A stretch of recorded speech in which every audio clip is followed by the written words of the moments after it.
సేవించాలే నన్ను ప్రాణంగా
సమయం 11 అవుతుంది.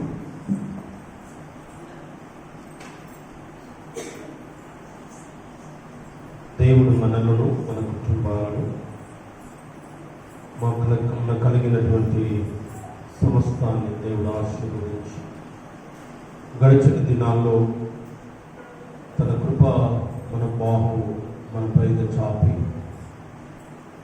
వ్యాధి బాధ బలహీనతలలో మనకు తోడుగా ఉండి సంరక్షించినటువంటి దేవాది దేవుని హృదయపూర్వకంగా కృతజ్ఞతాస్తుతులు చెల్లిస్తూ ప్రార్థించుకున్నాం. పరిశుద్ధమైన తండ్రి, ఘనమైన దేవ, నీ శ్రేష్టమైన ఘనమైన నామాన్ని బట్టి నీకు వందనాలు, స్తుతులు, స్తోత్రం చెల్లిస్తున్నాం.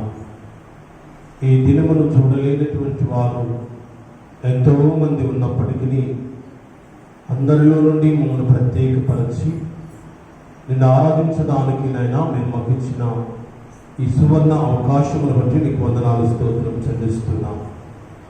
నేను స్తుతించు వారిని 1000 తరముల వరకు ఆశీర్వదిస్తానని మీరు వాగ్దానం ఇచ్చిన దేవుడవు. నీ వాగ్దానము శాశ్వతమైనది. అతి వాగ్దానమును పొందడానికి నీ పిల్లలమైన మమ్మల్ని అందరినీ కూడా బలపరచుమని ప్రార్థిస్తున్నాను. నీ ఆత్మ చేత మమ్మల్ని అభిషేకించి నీ కొరకై మమ్మల్ని వాడుకుంటూ సమస్త ఘనత, మహిమ, ప్రభావములు మీరే పొందుకుంటూ ఈ దినమున నీ ఆరాధనలో పాల్గొన్న మా అందరి జీవితాలను వెలుగు సంబంధులుగా మార్చమని, సాతాను అంధకార శక్తులను లయపరిచి వ్యాధుల నుండి విడుదలను కలుగజేసి నీ నామాన్ని మహిమపరిచే కృపను దయచేయమని యేసు నామం బట్టి ప్రార్థించి వేడుకుంటున్నాం తండ్రి. ఆమేన్.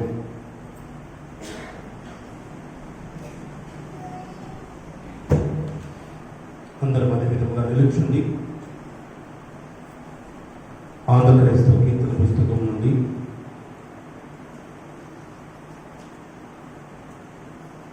46వ కీర్తన పాడుతూ ప్రభువును మహిమపరుచుకున్నాం.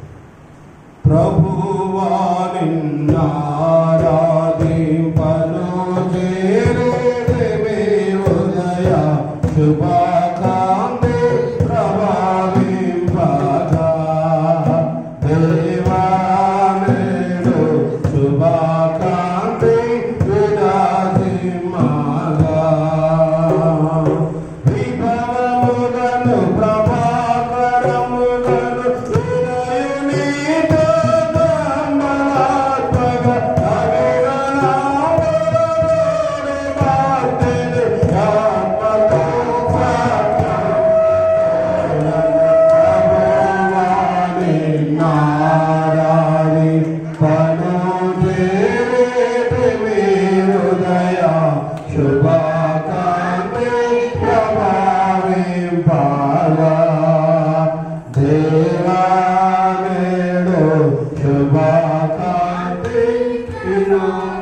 ఆగా ఏలో ధమినాలోని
సర్వశక్తి గల దేవా, హృదయములన్నీ నీకు మధ్యమై కోరికలన్నీ నీకు తెలిసినవి, ఏ రహస్యములు నీకు దాగి ఉండవు.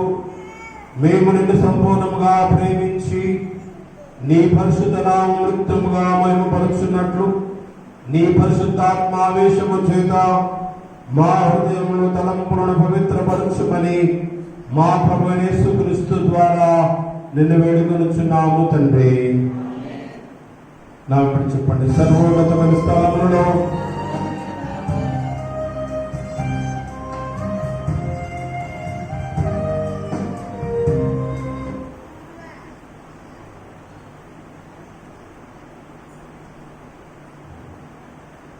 సర్వోన్నతమైన స్థలములలో దేవునికి మహిమయు ఆయనకి ఇష్టలైన మనుష్యులకు భూమి మీద సమాధానము కలుగునుగాక.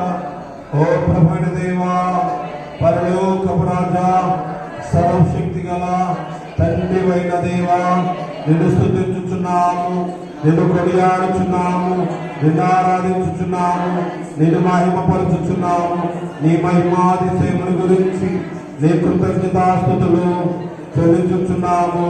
అద్భుత కుమారుడు ఓ ప్రభువైన యేసుక్రీస్తు ఓ ప్రభువైన దేవా, తండ్రి కుమారుడా, లోక పాపమును మోసుకొని పోవు దేవుని గొర్రెపిల్ల, మమ్మను కనుకరించుము. లోక పాపమును మోసుకొని పోవాడా, మా ప్రార్థన అంగీకరించుము. తండ్రి అయిన దేవుని కుడి చేతి వైపున కూర్చుండువాడా, మమ్మను కనికరించుము. నీవే పరిశుద్ధుడవు, నీవే ప్రభుడవు. ఓ యేసు క్రీస్తు, నీవే పరిశుద్ధాత్మతో తండ్రి అయిన దేవుని మహిమయందు సర్వోన్నతుడమైనావు. ఆమేన్. మన ప్రభువు యేసు క్రీస్తు చెప్పిన ధర్మశాస్త్రము ప్రవక్తల సంగ్రహము వినుడి. మన ప్రభువు యేసు క్రీస్తు చెప్పినదేమనగా, ఇశ్రాయేలు వినుము, మన దేవుడకు ప్రభువు, అద్వితీయుడకు ప్రభువు.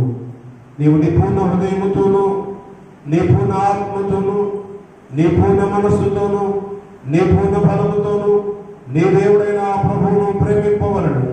ఇది మొదటి ఆజ్ఞ. నిన్ను వలె నీ పొరుగు వాడిని ప్రేమింపవలనని రెండవ ఆజ్ఞ ధారణిదే. వీటికంటే ముఖ్యమైన ఆజ్ఞ మరేది లేదు. ఈ రెండు ఆజ్ఞలు ధర్మశాస్త్రమంతటికి ప్రవక్తలకును ఆధారములైనవి. ప్రేమా కలమా ప్రియ రక్షకుడా, ప్రభువా మమ్ము కనికరించి నీ ఆజ్ఞలను గైకొనుటకు మా ఆత్మలను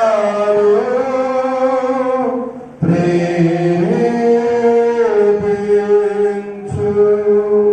ప్రియులారా, దేవుని మిక్కిలి వాక్యమును వినుటకును ప్రభు యొక్క శరీరార్థములను పుచ్చుకొనుటకును మనము కూడి వచ్చినాము. కాబట్టి మన మోకాలు నిమానముగా ఉండి మనల్ని మనం పరీక్షించుకొని పశ్చాత్తాపముతోనూ విశ్వాసముతోనూ ఆయనను సమీపించినట్లు దేవుని కృపను వెతుకుదము. మీ పాపము నిమిత్తం వాస్తవము గలపడదను పశ్చాత్తాపడి మీ పొరుగు వారైన ప్రేమయు స్నేహమును కలిగి ఉండి ఇకను దేవుని ఆజ్ఞను అనుసరించి ఆయన పరిశుద్ధ మార్గములను నడుచుకొనొచ్చు. క్రొత్త నడవడి గల వారిని నిశ్చయించుకుంటున్న మీరు మన ప్రభువు యేసు క్రీస్తు ద్వారా ఆయనతో మరలా సమాధానపరచబడవలెనని సర్వశక్తి గల దేవుని ఎదుట మీ పాపములను దీన మనసుతో ఒప్పుకొనడి. నవ్వుపడి చెప్పండి. పరులకు తండ్రి, నీకును మా పొరుగు వారికి విరోధముగా పాపం చేస్తామని ఒప్పుకొనుచున్నాను. వెలుగులో గాక చీకటిలో చిరిగి క్రీస్తు నామమును పలికియు దుష్టత్వము నుండి తొలగుకుంటుని మమ్మల్ని కనికరించుమని నిన్ను ప్రతిమాలుకొనుచున్నాను. యేసు క్రీస్తు నిమిత్తము మా పాపములన్నిటిని క్షమింపుము. నీ పరిశుద్ధాత్మ చేత మమ శుద్ధీకరించుము. మా మనస్సాక్షిని జీవింపచేయము. నీ పరిశుద్ధ నామమునకు మహిమ కలుగునట్లు మేమిద్దరులను హృదయపూర్వకముగా క్షమించి ఇప్పటి నుండి క్రొత్త నడవడి గల వారమై నిన్ను సేవించుటకు శక్తులను గ్రహించుము. ఆమేన్. యేసుక్రీస్తు ద్వారా తన ఎదుట నిజముగా ఉన్న వారందరికీ దేవుడు అనుగ్రహించు కృపా వాక్యములు వినుడి. ప్రయాసపడి భారం మోసుకొనిచ్చిన సమస్త జనులారా నా ఎదుట రండి, నేను మీకు విశ్రాంతిని కలుగజేతును. దేవుడు లోకమును ఎంతో ప్రేమించను కాగా ఆయన తన తుది కుమారుడుగా పుట్టిన వారిని విశ్వాసం ప్రతి వాడును నశింపక నిత్య పొందినట్లు ఆయనను అనుగ్రహించను. పాపను రక్షించుటకు క్రీస్తు యేసు లోకంలోనికి వచ్చిన వాక్యము నమ్మదగినది, పూర్ణాంగీకారముకు యోగ్యమైనది ఉన్నది. ఎవడైనా పాపం చేసిన ఎడల నీతిమంతుడైన యేసుక్రీస్తును ఉత్తరవాది తండ్రి వద్ద మనకున్నాడు. ఆయనే మన పాపములకు శాంతికరమై ఉన్నాడు. ఆమేన్. ప్రార్థించుదాం.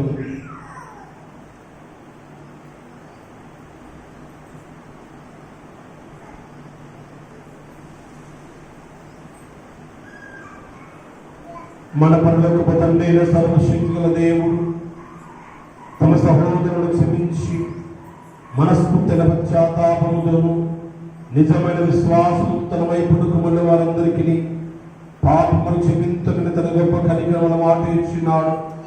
ఆయన మన ప్రభువైన యేసుక్రీస్తు నిమిత్తం మిమ్మల్ని కనికరించి మీ పాపములన్నిటిని క్షమించి వాటి నుండి మిమ్మల్ని విడుదల చేసి సమస్త సద్గుణములందు మిమ్మల్ని స్థిరపరచి బలపరచి నిత్య జీవమునకు తీసుకొని వెళ్ళుగాక.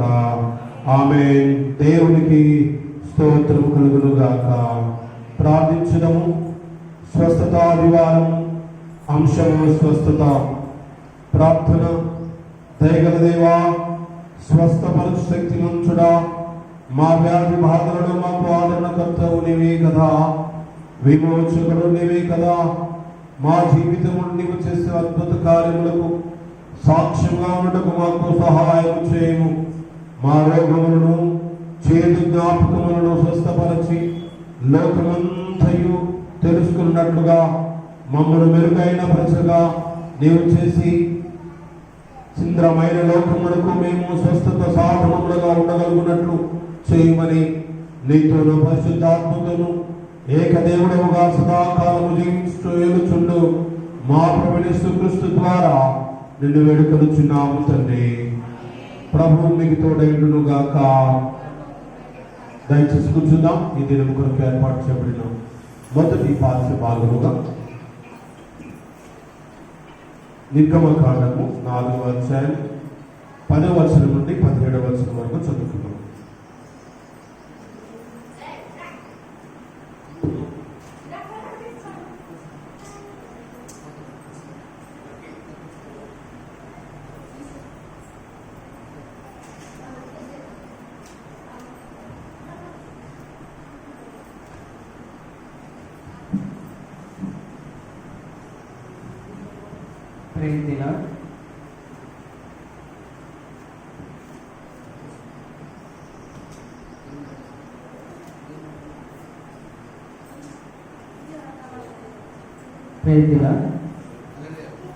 పరిశుద్ధ బైబిల్ గ్రంథం నుండి మొదటి పాఠము నిర్గమకాండము 4వ అధ్యాయము 10వ వచనం నుండి 17 వరకు. నిర్గమకాండము 4వ అధ్యాయము 10వ వచనం నుండి 17 వరకు.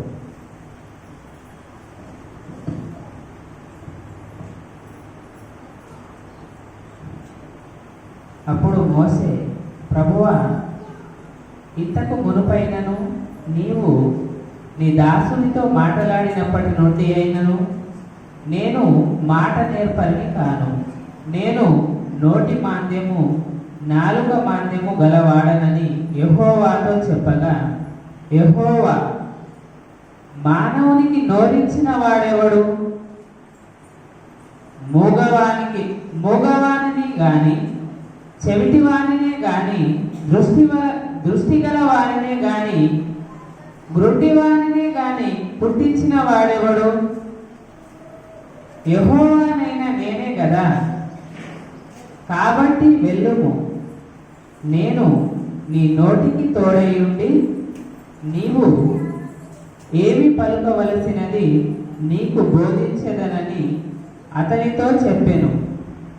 అందుకతడు, అయ్యో ప్రభువా, నీవు పంపతలచిన వానిని పంపమనగా ఆయన మోషే మీద కోపపడి, లేవీయుడగు నీ అన్నయ్యైన అహరోను లేడా?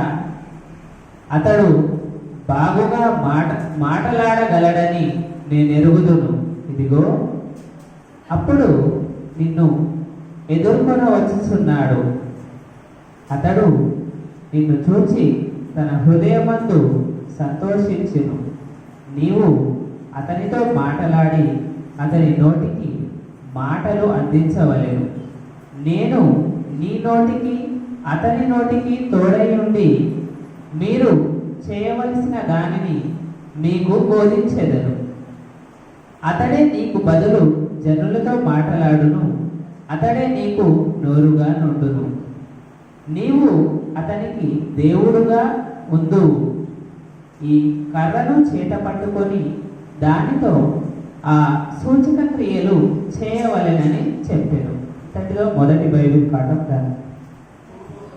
ఓ దేవా వందనము, ఓ దేవా వందనము, ఓ దేవా వందనము. అందరం లేచి నిలబడిద్దాం. కీర్తనల గ్రంథం నుండి ఉత్తర ప్రత్యుత్తర పాఠశాల చదువుగలను.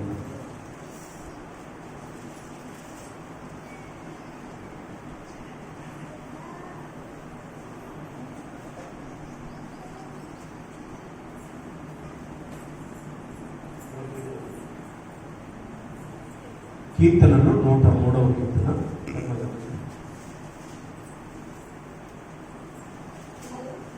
శాంతి.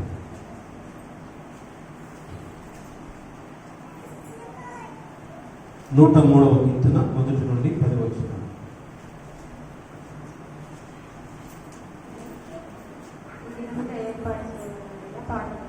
కీర్తనల గ్రంథము 103వ కీర్తన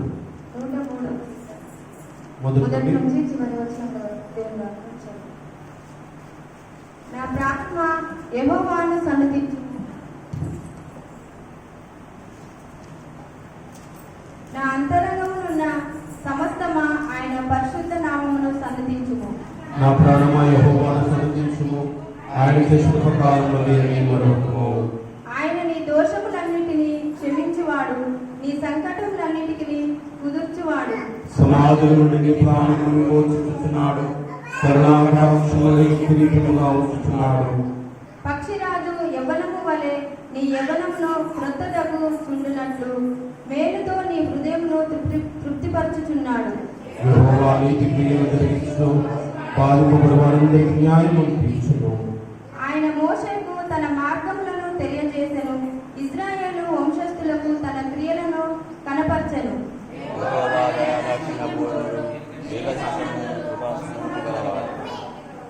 ఆయన ఎల్లప్పుడూ వాచమాడువాడు కాదు, ఆయన నిత్యము కోపగించువాడు కాదు.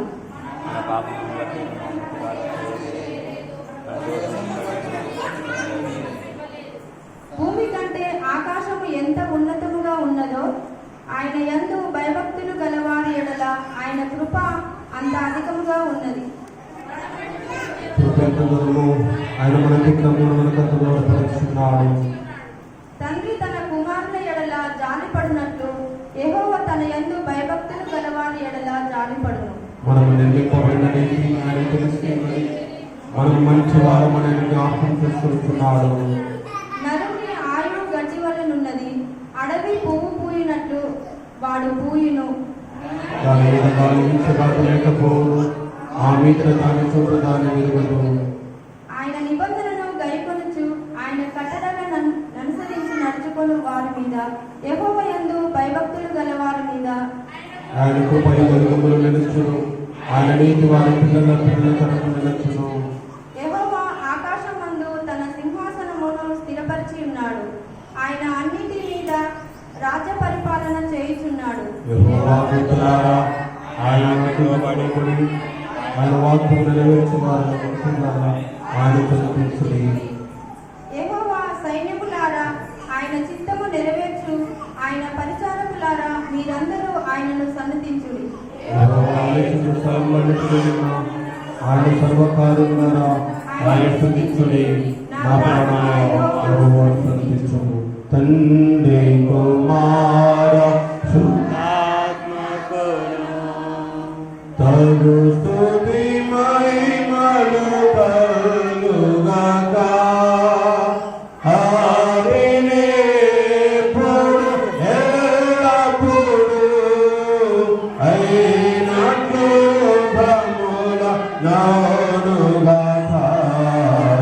తండ్రి కుమార శుద్ధాత్మకును తగు స్తుతి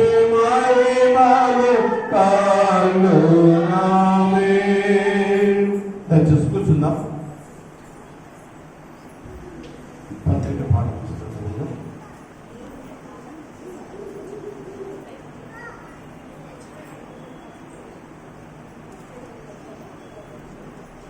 ఈ పరిశుద్ధత మనకి ఏర్పాటు చేయబడిన రెండవ పాఠ్యభాగంగా పరిశుద్ధ గ్రంథము నుండి అపోస్తులైన పౌలు కొరింథీయులకు రాసిన రెండవ పత్రిక 12వ అధ్యాయము మొదటి 12 వచనములు చదవగా విన్నాము. 2వ కొరింథీయులకు 12వ అధ్యాయము మొదటి 10 వచనములు, పేజీ నెంబర్ 166. అతిశయపడుట నాకు తగదు గాని అతిశయపడవలసి వచ్చినది. ప్రభువు దర్శనములను గూర్చియు ప్రత్యక్షతలను గూర్చియు చెప్పుదును. క్రీస్తు నందున్న ఒక మనిషిని నేను ఎరుగుదును. అతడు 14 సంవత్సరముల క్రిందట 3వ ఆకాశమునకు కొనిపోబడెను. అతడు శరీరముతో కొనిపోబడెను, నేనెరుగను. శరీరము లేక కొనిపోబడెను, నేనెరుగను. అది దేవునికే తెలియను. అతి మనిషిని నేనెరుగుదును. అతడు పరదేశులోనికి కొనిపోబడి వచింపశక్యము కాని మాటలు వినెను. ఆ మాటలు మనుషుడు పలుకకూడదు. అతడు శరీరముతో కొనిపోబడెను, శరీరము లేక కొనిపోబడెను, నేనెరుగను. అది దేవునికే తెలియను. అతి వాణ్ణి కూర్చి అతిశయింతును. నా విషయమైతేనో నా బలహీనత యందే గాక వేరే విధముగా అతిశయింపను. అతిశయపడుటకు ఇచ్చయించినను నేను సత్యమే పలుకుదును కనుక అవివేకిని కాకపోదును. కానీ నా యందు ఎవడైనను చూచిన దానికన్నను నా వలన వినిన దానికన్నను నన్ను ఎక్కువగా ఘనముగా ఎంచునేమో అని అతిశయించుట మానుకొనుచున్నాను. నాకు కలిగిన ప్రత్యక్షతలు బహు విశేషముగా ఉన్నందున నేను అత్యధికముగా హెచ్చిపోకుండా నిమిత్తము నాకు శరీరములో ఒక ముళ్ళు, నేను అత్యధికముగా హెచ్చిపోకుండా నిమిత్తము నన్ను నలగగొట్టుటకు సాతాను యొక్క దూతగా ఉంచబడెను. అది నా యొద్ద నుండి తొలగిపోవలనని దాని విషయమై ముమ్మారు ప్రభువును వేడుకొంటిని. అందుకు నా కృప నీకు చాలును, బలహీనత యందు నా శక్తి పరిపూర్ణమగుతున్నదని ఆయన నాతో చెప్పెను. కాగా క్రీస్తు శక్తి నా మీద నిలిచియుండు నిమిత్తము విశేషముగా నా బలహీనతల యందే బహు సంతోషముగా అతిశయపడుదును. నేనెప్పుడు బలహీనుడనో అప్పుడే బలవంతుడను కనుక క్రీస్తు నిమిత్తము నాకు కలిగిన బలహీనతలోను, నిందలోను, ఇబ్బందులలోను, హింసలలోను, ఉపద్రవములలోను నేను సంతోషించుచున్నాను. ఇంతకు 2వ పాఠ్యం నమో ఓ దేవా వందనములు, ఓ దేవా వందనములు. మంగం గారు పాట పాడారు.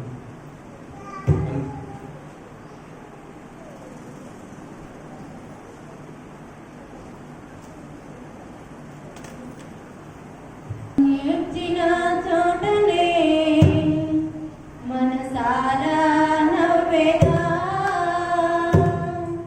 నిన్ను పడిన చోటనే ప్రభువుకై నిందెదా. పడిన చోటనే ప్రభువుకై నిందెదా. నేను ఎత్తిన చోటనే మనసారా నవ్వేదా, నిన్ను పడిన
హల్లెలూయా.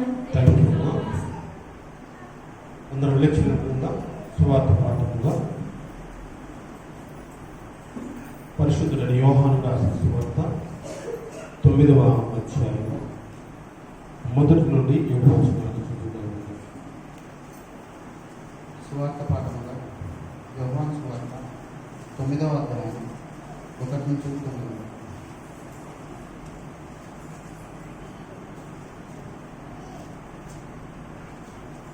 యోహాను సువార్త 9వ అధ్యాయం 1 నుంచి 9. ఆయన మార్గంలో పోవచ్చుండగా పుట్టి అయిన ఒక మనుషుడు కనబడాడు.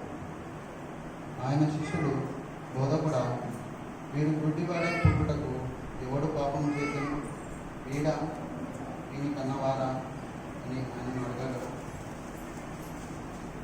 యేసు, వీడైనను వీని కన్నవారైనను పాపము చేయలేదు కానీ దేవుని క్రియలు వీరి యందు ప్రత్యక్షపరచబడుటకే వీడు గుడ్డివాడుగా పుట్టాడు.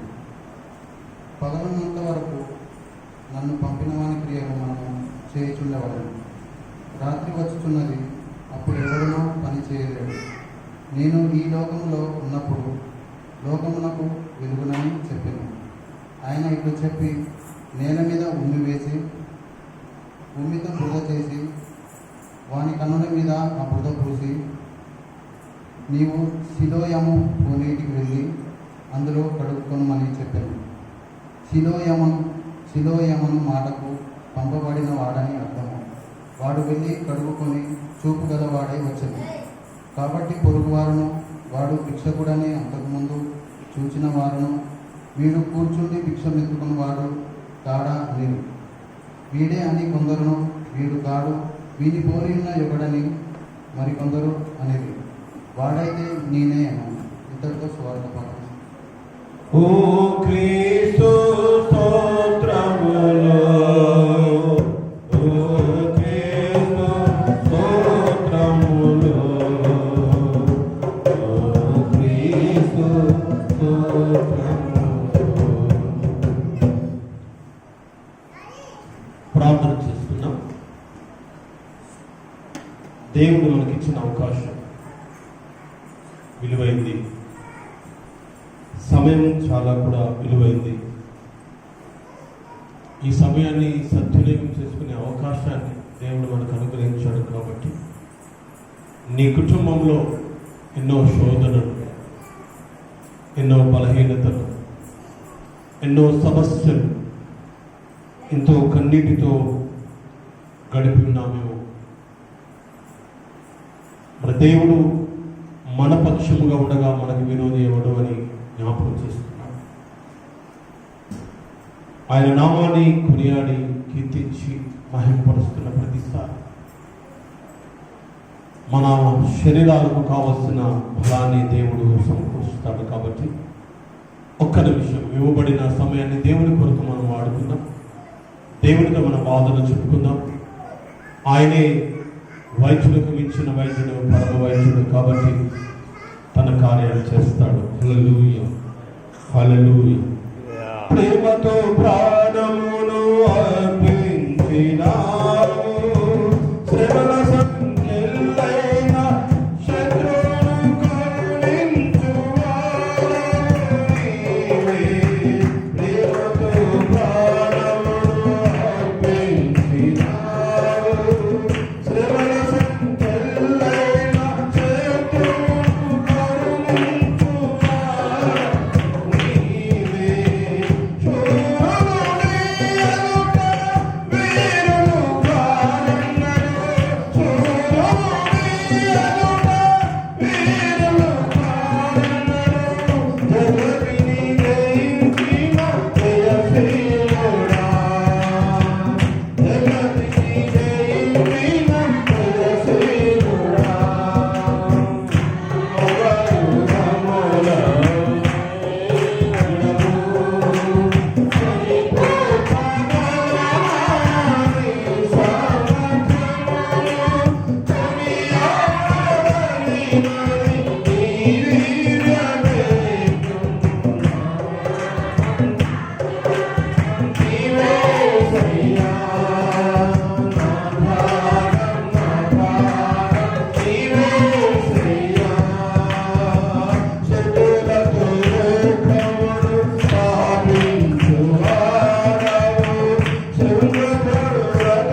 చేయడానికి, ఆరాధించుటకు మాకు అనుగ్రహించిన కృపాతిశయమును బట్టి నీ వందనాలు చెల్లిస్తున్నాను. ఈరోజు నీ పిల్లలు నీ ఒడిలో చేర్చుకున్నారు.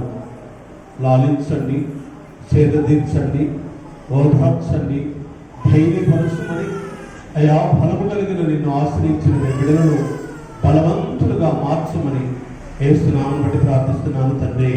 ఆమేన్. కూర్చుందాం.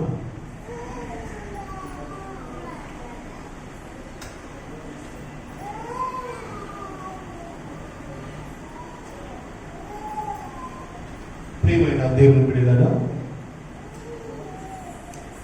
మరొక పరిశుద్ధ దినములోనికి దేవుడు మనం నడిపించాడు. ఈ పరిశుద్ధ దినమును పరిశుద్ధంగా ఆచరించడానికి దేవుడు మనకు అనుగ్రహించిన కృపను బట్టి దేవునికి నేను వందనాలు తెలియజేస్తున్నాను. హల్లెలూయా, హల్లెలూయా, హల్లెలూయా, హల్లెలూయా. దేవుడు నీ ఎడల, నీ కుటుంబం పట్ల ఆశ్చర్యమైన కార్యాలు చేస్తుంటే ఒకసారి దేవుడికి రెండు చేతులైతే దేవుని మాయం చెల్లిస్తాం. హల్లెలూయా, హల్లెలూయా. ప్రియమైన దేవుని బిడ్డలారా, ఈరోజు స్వస్థత ఆదివారం. స్వస్థత ఆదివారం అంశం కూడా స్వస్థత. ఈ స్వస్థత అనేటువంటిది పర్యాయపదంగా హీలింగ్ అని ఇంగ్లీష్లో చెప్పబడుతుంది. హీలింగ్ అనగా ఆ వ్యాధి బాధల నుండి విముక్తి ప్రసాదించబడడం, సమస్యల నుండి విడుదల కావడం, శోధన నుండి తప్పించబడడం, లేక అనారోగ్యత నుండి ఆరోగ్యంలోనికి మనం ప్రవేశించడం.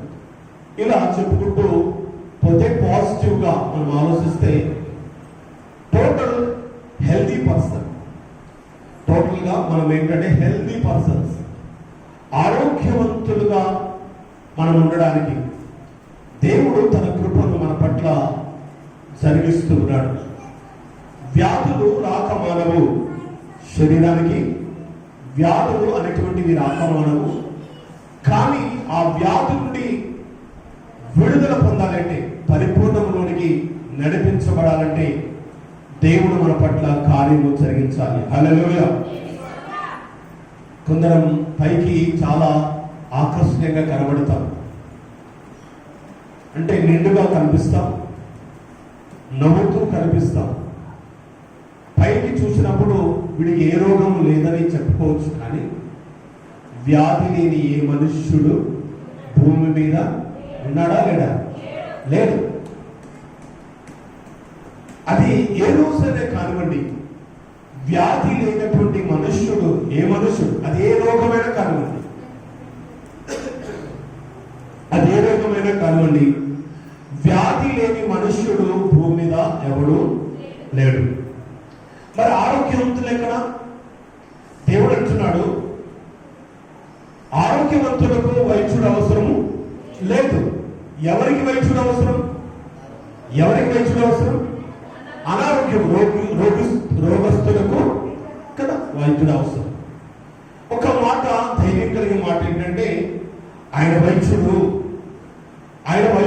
డాక్టర్. వైద్యులకు మించిన వైద్యుడు పరమ వైద్యుడు. హల్లెలూయా. ఈ లోకంలో చాలా మంది వైద్యులు ఉన్నారు, కానీ అందరూ అన్ని రోగాలకు వైద్యము చేయరు. ఒక్కొక్కరు ఒక్కొక్క స్పెషలిస్ట్ ఉంటాడు. ఇయర్ స్పెషలిస్ట్, నోస్ స్పెషలిస్ట్ కదా, గుండెకు ఒక స్పెషలిస్ట్ ఉంటాడు, ఊపిరితిత్తులకు ఒక స్పెషలిస్ట్ ఉంటాడు. ఇలా శరీర అవయవాలలో ఉన్నటువంటి ప్రతి అవయవానికి ఒక స్పెషలిస్ట్ ఉంటాడు. గుండె డాక్టర్ దగ్గరికి వెళ్ళి, అయ్యా నా కిడ్నీలు 2 పాడయ్యాయి అంటే ఆడ వైద్యం చేయడు. చాలా సందర్భాలు ఏం చేస్తామంటే, మనకు రోగులు రాగానే హాస్పిటల్ గుర్తుకొస్తుంది తప్ప ఆ హాస్పిటల్లో మన రోగాన్ని చూడగలిగిన వైద్యుడు, సూటబుల్ డాక్టరు ఉన్నారా అని మనం ఎంపిక చేసుకోవడంలో నిర్లక్ష్యం వహిస్తాం. హల్లెలూయా, హల్లెలూయా. ప్రియమైన దేవుని బిడ్డలారా, నీ రోగం పోవాలంటే, ఆ రోగాన్ని నయం చేయగలిగిన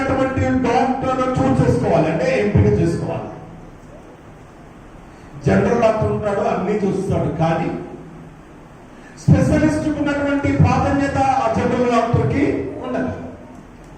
ఇక్కడ వైద్యుడు లోకానుసారంగా మనం చూసినప్పుడు వైద్యుడు అనగానే చాలా మంది కనబడతారు, కానీ మన ఆత్మలను చూడగలిగి ఆత్మీయ రోగాలను పోగొట్టగలిగినటువంటి ఏకైక డాక్టర్ ఎవరండి కదా. చాలా మంది ఒకసారి మనం చెప్పుకుంటూ ఉంటాం.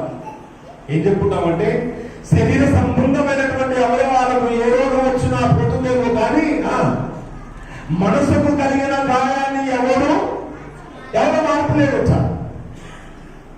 హల్లెలూయా, హల్లెలూయా. జాగ్రత్త.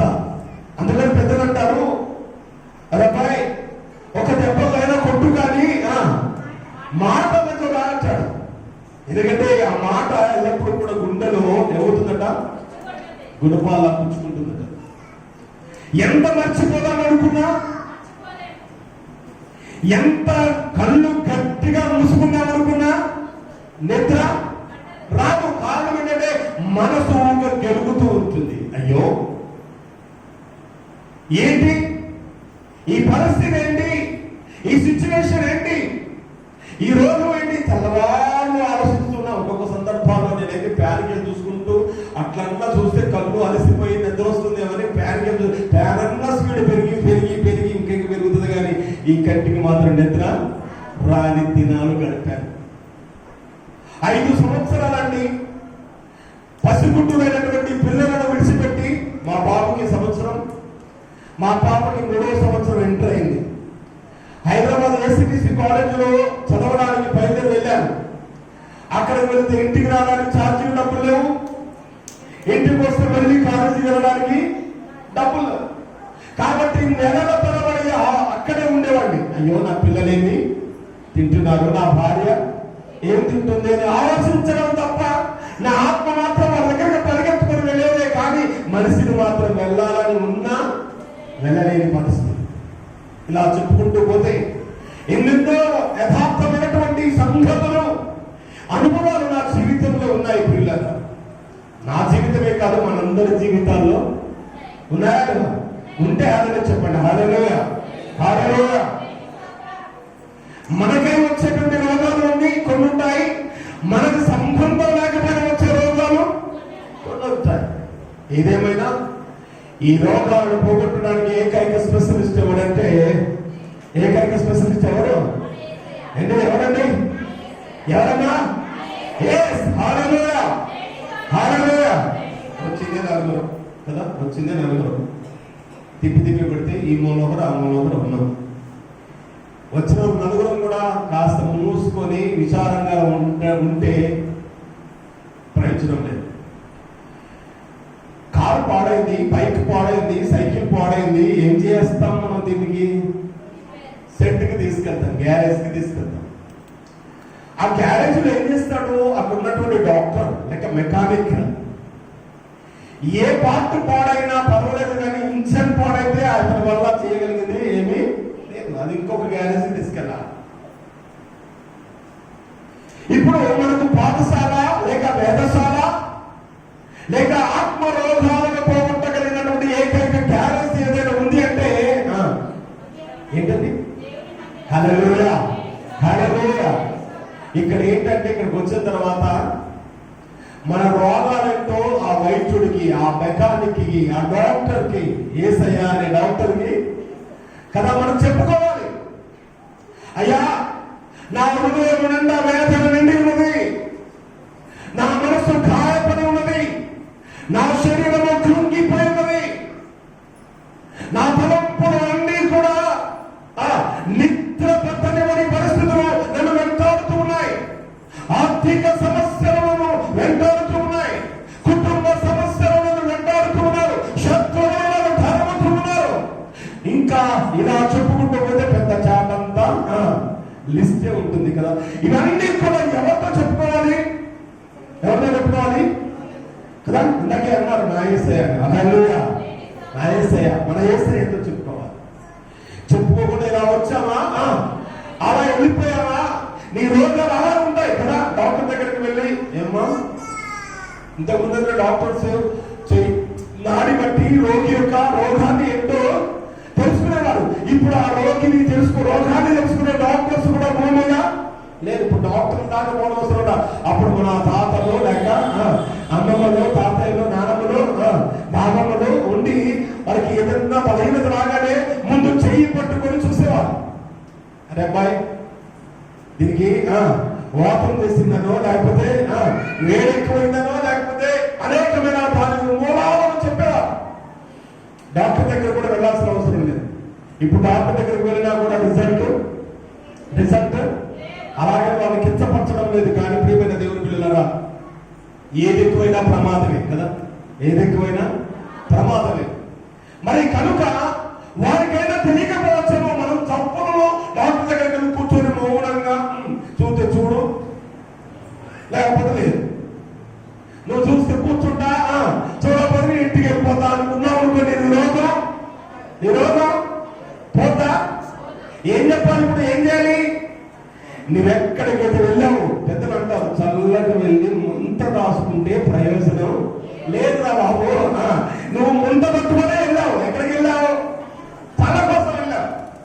అమ్మా మంచి గుంటికి పోయి నా కడుపు చల్లకుండా, నీ కడుపు చల్లకుండా ఇంత పోయి అడగాలి కదా. ఆ గుంటలో వెనక రాసుకున్నావు అనుకోండి, చల్ల దొరుకుతుందా? దొరకదు. ఇప్పుడు వైద్యుడైనటువంటి దేవుడు, పరమ వైద్యుడైనటువంటి దేవుడు ఎందుకు మనం వచ్చాము? మన రోగం ఏంటో ఆయనకి చెప్పాలి. హల్లెలూయా, హల్లెలూయా, హల్లెలూయా. అప్పుడు ఆయన ఏం చేస్తారంటే రిఫ్రెష్ చేస్తాడు. ఇలా చెప్పుకుంటూ పోతే చాలా సంగతులు ఉన్నాయి. కానీ కొందరు వ్యక్తుల గురించి మనం 4 పాఠాల్లో 4 వ్యక్తుల గురించి చర్చించుకొని ముగించుకున్నాం. నిర్గమకాండము 4వ అధ్యాయం. నిర్గమకాండము 4వ అధ్యాయం.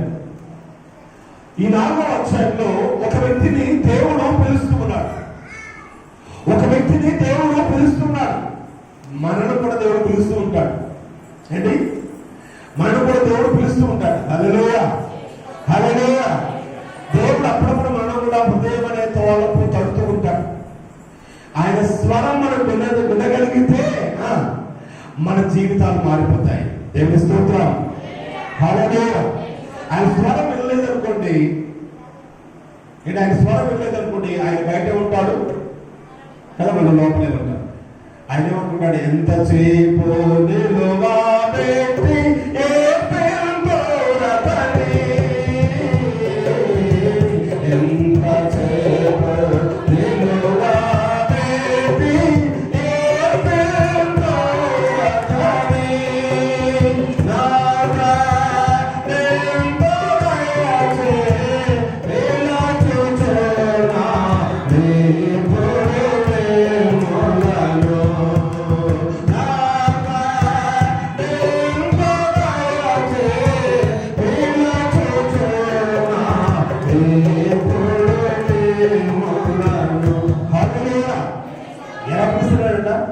దయచేసి పిలుస్తున్నాడు, దయ చూపిస్తూ పిలుస్తున్నాడు, కృప చూపిస్తూ పిలుస్తున్నాడు. ఆయన స్వరము వినగలిగితే, ఆయన మాట నువ్వు వినగలిగితే. ఒక వ్యక్తి దగ్గరికి వచ్చాడు ఒక బాలుడు. ఆ బాలుడు దగ్గరకు దేవుడు రాత్రి వేళలో దర్శనమిచ్చి ఆయన పేరు పెట్టి పిలుస్తున్నాడు. సమయంలో పిలుస్తున్నాడు. ఆయనేమో బాలుడుగా ఉన్నాడు ఏలి దగ్గర. ఏంటి? ఆయన స్వరం ఏదో వినబడుతూ ఉంటే నా యజమానుడు పిలుస్తున్నాడు అని హఠాత్తుగా లేచి యజమానుడి దగ్గరికి వెళ్ళి, నాదా దైవజనుడా నువ్వు నన్ను పిలిచావా అంటే, అదే నువ్వు పిల్లలేదు అబ్బాయి, వెళ్ళి పడుకోవాలన్నాడు. మళ్ళీ రెండోసారి కూడా సమయంలో అని పిలిచాడట. మళ్ళా మా యజమానుడు పిలిచి మర్చిపోతున్నాడేమో అని మళ్ళా హఠాత్తుగా లేచి, యజమానుడా దైవజనుడా నువ్వు నన్ను పిలిచావా అని అడిగట. అప్పుడు ఏలికి అర్థమైంది ఏంటంటే, ఆ యాజకుడికి అర్థమైంది, ఈ కుర్రవాడిని దేవుడు ఏదో ప్రత్యేక పరచుకోబోతున్నాడు. ఈ కుర్రవాడిని దేవుడితో ప్రతిష్ఠించుకోబోతున్నాడు. దేవుడు నేను పిలవలేదు, ఇంకా పిలిచేవారు కూడా పరిసరాల చుట్టూ ఎవరు లేరు. ఈయన వింటూ ఉన్నాడు. ఒక స్వరం వినబడుతుందంటే అది దేవుడే ఆయన ఏర్పరచుకుంటున్నాడని నేను గుర్తించి, బాబు ఒకసారి ఒక పని చేయి, ఈసారి ఎవరైనా నేను పిలిస్తే నా దగ్గర దాకా పరిగెత్తుకుని రాదు, కానీ నా సెలవిమ్మా నీ చిత్తాన్ని బయలుపరచు. హల్లెలూయా. మనం కూడా అనేక సందర్భాల్లో దేవుడు మనం పిలుస్తూ ఉంటాడు. ఇది ఆయన స్వరాన్ని మనం వినలేము. ఒకసారి దేవుడు ప్రత్యక్షం అవ్వాలని ఒక ఆమె బాగా సిద్ధపడిందట. ఆ రాత్రికాల సమయంలో దేవుడు దర్శనం ఇవ్వండి, ఆ రాత్రి దేవుడు దర్శనమిచ్చాడు. అమ్మా రేపు ఉదయకాల సమయంలో నీ ఇంటికి నేను వస్తాను, నీ ఇంటికి నేను వస్తానని చెప్పినట్ట. ఉదయమే ఆమె ఎప్పుడు 8 గంటలకు 9 గంటలకు లేచి ఆ తల్లి తెల్లవారుజామునే 3 గంటలకే లేచి ఇల్లంతా శుభ్రం చేసి కొత్త బట్టలన్నింటినీ ఫర్నిచర్ మీద పరిచి శుభ్రం చేసుకుంది. ఇల్లంతటిని శుభ్రం చేసింది, తన హృదయం తప్ప. ఏం చేసింది? ఇల్లంతా శుభ్రం చేసుకుంది, కానీ హృదయాన్ని శుద్ధిపరచుకోలేకపోయిందేమో. ఆలోచించడం చేద్దాం. దేవుడు మాట ఇస్తే తప్పే దేవుడు కాదు. ఉదయమే వచ్చాడు, అమ్మా భిక్షాందేహి అని. అమ్మా భిక్షాందేహి అని ఒక ఆయన వచ్చాడట. ఎవరైనా నా దేవుడు వస్తాడని నేను ఎదురు చూస్తున్నాను, ఆయన కోసం పంచలక్ష భవనాలను ఏం చేస్తున్నాను, సిద్ధపరుస్తున్నాను. ఈ వాసన పచ్చినట్టు అప్పుడే వచ్చావా నువ్వు? ముందు నా ఏసై కోసం నేను సిద్ధపరుస్తున్నాను, నీకోసం కాదు. మళ్ళా కాసేపటికి ఇంకో కొంత సమయమైన తర్వాత అది కాలం చలికాలం వైపు ఉండవచ్చు. వస్త్రహీనుడైనటువంటి వాడు ఒక ఆయన వచ్చాడట. అమ్మా ఇంత పాత కొట్టుండి, ఒక షర్ట్ ఉంటే, ఈ ఒక సొక్కా ఉంటే, ఒక ప్యాంట్ ఉంటే ఇవ్వు, ఒక బనీన్ ఉంటే ఇవ్వు, చలితో ఒక దుప్పటి ఉంటే ఇవ్వు, నీకు ఎన్నో ఉన్నాయి. కానీ అన్నదట, నువ్వు నా కట్టి కనబడితే నేను ఒప్పుకొని దూరంగా పో. ఎందుకంటే నా యేసయ్య వస్తాడని. ఏంటి మంచి ఆ షాప్లోకి వెళ్ళి రామ్లాస్ కాటన్ తీసుకొచ్చిస్తాను, అంటే పట్టు వస్త్రాలు తీసుకొని వచ్చాను. నా యేసయ్యకి పోలని నేను వస్తే వీటి మీద కట్టి చూపడ్డదా? దూరంగా పోలేదచ్చ. ఇంకొక మిట్ట మధ్యాహ్నం వేరే సమయం అవుతుంది. ఒక ఆయన కడుపు మీద 2 చేతులు పట్టు పెట్టుకొని, అమ్మా ఇంత అన్నం ఉంటే ఏంటి దాహంతో తట్టుకోలేకపోతున్నాను. ఆయన కూడా విశ్రమించుకొని నా యేసయ్య వస్తానని చంద్రుల కాదు మీనాల వచ్చి పట్టించాను. ఇది నీ కోసం కాదు, ఇది నా యేసయ్య కోసం. చూసింది 3 అయింది, 4 అయింది, 5 అయింది, 6 అయింది, 7 అయింది, 10 అయింది. ఇక చూసి కళ్ళు కాయలు కాసి తెలియకుండానే నిద్రలోకి జారుకుందట.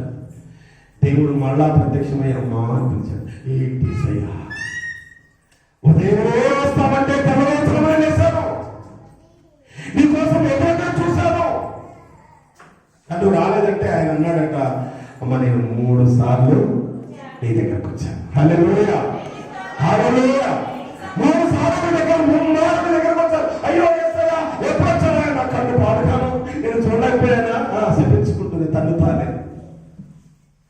ప్రియమైన దేవుని పిల్లలారా, దేవుడు ఎలా వస్తాడో, ఎప్పుడు వస్తాడో, ఎవరి ద్వారా ఎలా నీ దగ్గరికి సమీపిస్తాడో తెలియదు. హృదయం అనే తలుపు తట్టుతున్నాడు, నిన్ను పిలుస్తున్నాడు కదా.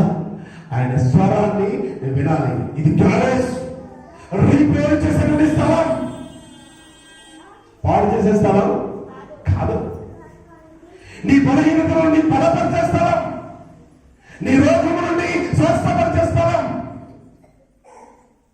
కొన్ని సందర్భాలు ఒక సందర్భాన్ని విజ్ఞాపనం చేస్తాం. ఒక వ్యక్తి దేవుడికి విరుద్ధంగా జీవిస్తే, దేవుడికి వ్యతిరేకంగా జీవిస్తే దేవుడు గద్దించడట. ఎందుకు గద్దించడు? ఎందుకు గద్దించడు? నువ్వు ఎలా బ్రతకాలో నీకు తెలుసు కదా. తెలిసి కూడా నువ్వు ఆ పరిస్థితిలోకి వెళుతుందంటే మరో అంటావు, అరే చెప్పినా లేకపోతే చడంగా. ఎందుకంటే ఇక నువ్వు పాడవుతున్నావు, నిన్ను బాగు చేసేవాడు ఎవరు ఎరిగి ఎరిగి చెడు పోతివి మనసా ఇక మీదెవరు చెప్పుమా. ఏది ఎలా పడేయట, ఎలా పడేయట, తెలియకపోయాడా? అప్పుడప్పుడు మన పెద్దలు చెప్తుంటారు కదా, నిద్రపోయే వాళ్ళని లేపచ్చు కానీ నిద్రపోయినట్టు నటించేవాడిని మూర్ఖుడు. నటించేవాడు వేషమాని, వేషధారిని మార్చుగా ఎవరి తరం కాదు. రోగాల గురించి చెప్తున్నాను ప్రియమైన వల్ల. ఈరోజు నీకు స్వస్థత కావాలంటే దేవుని హస్తము ఆశ్చర్యమైన కార్యాలు జరిగించాలి అంటే ఆ స్వస్థత పొందే అర్హత నీకు ఉండాలి. ఆ స్వస్థపరిచే వైద్యుని నువ్వు ఎంపిక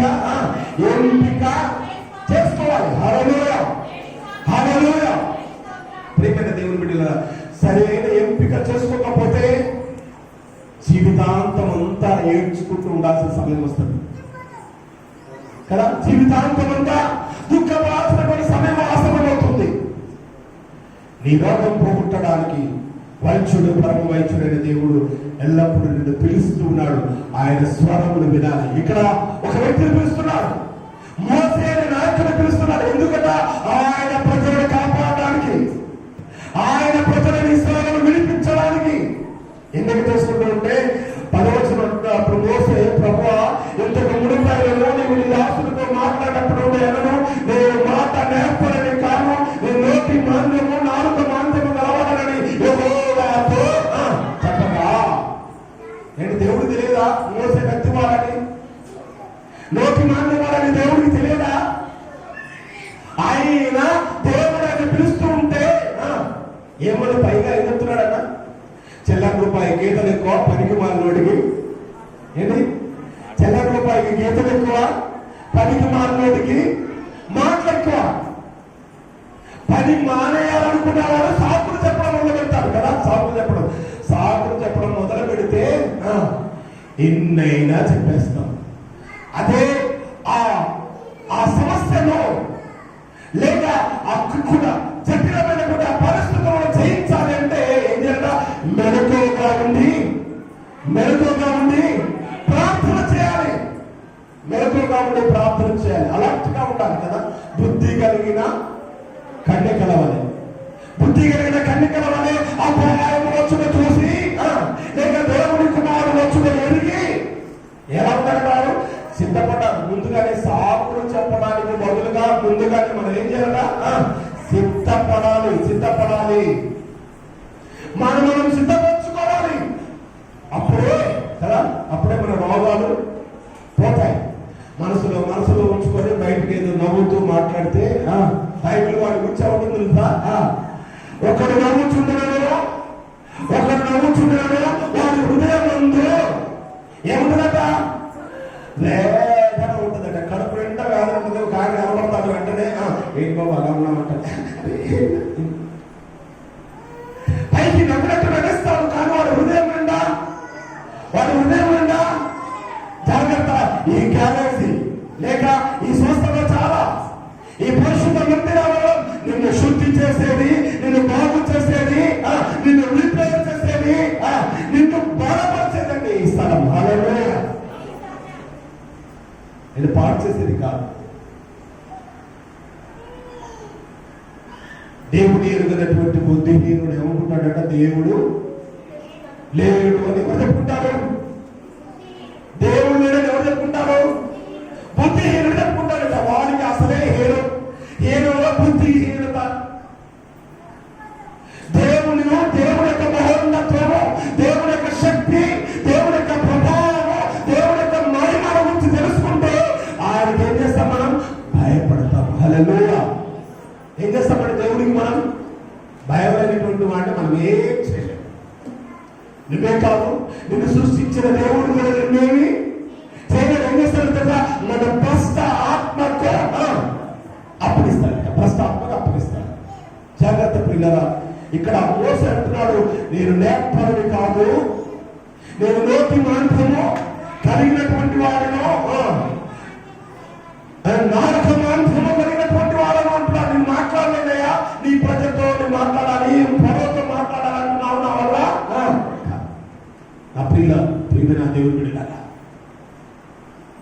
ఎన్నిక లేకపోయినా దేవుడు ఈ లోకంలో సృష్టించాడు అంటే నీ ద్వారా ఏదో కార్యాన్ని ఆయన చేయబోతున్నాడు. ఆమేన్. హల్లెలూయా, హల్లెలూయా.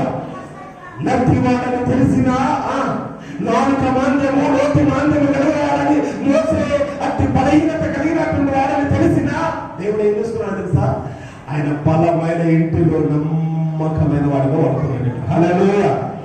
మోసే గురించి దేవుడు సాక్ష్యం ఇస్తాడు. ఏమంటే నా ఇల్లంతలో, హల్లెలూయా, ఆయన ఇల్లంతలో చూసారా ఇన్ని బలహీనతలు చాలా రకాలు ఉన్నాయి. శరీర బలహీనతలు ఉన్నాయి, మానసిక సంబంధమైన బలహీనతలు ఉన్నాయి, ఆధ్యాత్మికమైన బలహీనతలు ఉన్నాయి కదా. శరీర సంబంధంలో ఇక ఆర్థిక, మానసిక, ఆర్థికమైనటువంటివి, శారీరక సంబంధమైన ఎన్నో విషయాలు వస్తాయి. మానసికమైన సమస్యలు ఉంటాయి. ఒకడు పైకి ఏదో కలకల వార్పు కనబడిన వాడి హృదయంలో అగాధమంత లోతు సమస్యలు అన్ని అంటారు. ఆ నుంచి బయటికి వాడు రావడం ప్రయత్నించి వాడి జీవితకాలం అంతా అయిపోతుంది. మూడవ బలహీనత ఏంటంటే, మూడవ రోజు ఏంటంటే ఆధ్యాత్మికమైన లోపం. ప్రభువుని గణపరచడానికి సమయం ఉన్నా, ప్రభువుని మయంపరచడానికి సమయం ఉన్నా, ప్రభు సన్నిధికి రావాల్సిన ఆ సమయం ఉన్నా రాలేకపోవడం, ప్రభుత్వం కలిసి అవకాశం ఉన్నా ఆయనతో నాకేంటి అని బలహీనత కలిగి ఉండడం. వీటన్నిటి నుండి నిన్ను బలపరిచే దేవుడు ఒక్కడే, ఆయనే యేసుక్రీస్తు ప్రభువారు. హల్లెలూయా. అందుకని ఆ జ్ఞానాన్ని ఎరిగినటువంటి దావీదు 103వ కీర్తనలో ఆయన అంటాడు. ఏం చెప్తున్నాడు అంటే ఆయన 103వ కీర్తన మొదటి వచనం, నా ప్రాణమా యెహోవాను సన్నుతించుము. ఏంటి? నా ప్రాణమా యెహోవాను సన్నుతించుము, నా అంతరంగమున సమస్తమా ఆయన పరిశుద్ధ నామమును సన్నుతించుము. నా ప్రాణమా యెహోవాను సన్నుతించుము, ఆయన చేసిన ఉపకారములన్నీ. ఎందుకట కింద చెప్తాడు, ఎందుకట ఆయన దోషములన్నిటినీ క్షమించువాడు, ఆయన సంకటములన్నిటినీ కుమర్చువాడు, సమాధిలో నుండి నీ ప్రాణములు. ఈ మూడు మాటలు చాలా గుర్తుంచుకోండి. సమస్యలు ఉన్నా, ఆర్థిక ఇబ్బందుల్లో ఉన్నావా, వ్యాధితో నువ్వు బాధపడుతున్నావా, ఇవి చివరి మూడు మాటలు గుర్తుంచుకోండి. ఆయన గణపరచు, ఆయన స్తుతించు, ఆయన ఆరాధించు, ఆయన నీ దోషములన్నిటినీ క్షమించేవాడు కదా. ఏ భేదము లేదు, ఏ భేదము లేదు. అందరూ పాపము చేసి దేవుడు అనుగ్రహించు మహిమను. ఇది ఎప్పుడో చెప్పి కొన్ని 100 ఏళ్ళు అయిందండి రాయించి మాట. యేసుక్రీస్తు ప్రభువారికి అందరికీ పొందుగానే ఏంటి రాయబడినటువంటి మాట ఈ రోజు వరకు కూడా మన మీద రూలింగ్ చేస్తుంది, మన మీద ఆధిపత్యం చేస్తుంది. అంటే అర్థం ఏంటంటే మన జీవితాలు మారవు, మార్పు చెందలేని స్థితిలో ఉన్నాం.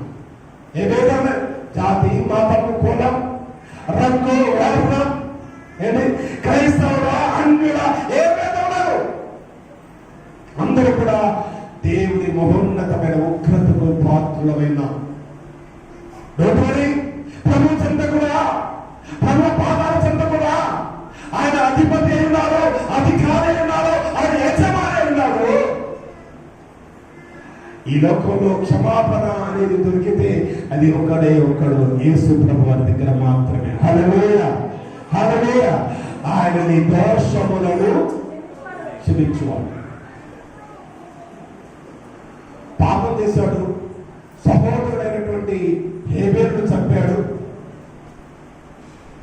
దేవుడి మీద తిరుగుబాటు చేశాడు, చివరికి ఏమయ్యాడు? తల్లిదండ్రులకు దూరమయ్యాడు. పారిపోతూ ఉంటే ఆయన నోట్సటి మీద ముద్ర వేశాడంటే ఎవరండి ఆయన? ఏంటి? ఎవరండి?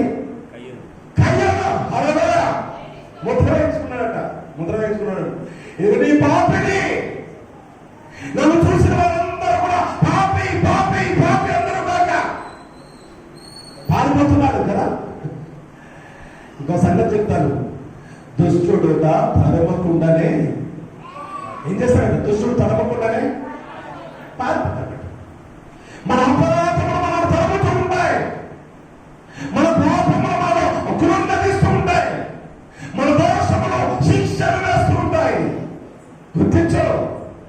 ఎవరు భయపడపోయినా పర్వాలేదు కానీ ఎవరికి భయపడపోయినా పర్వాలేదు కానీ దేవుడికి భయపడాలి. హల్లెలూయా.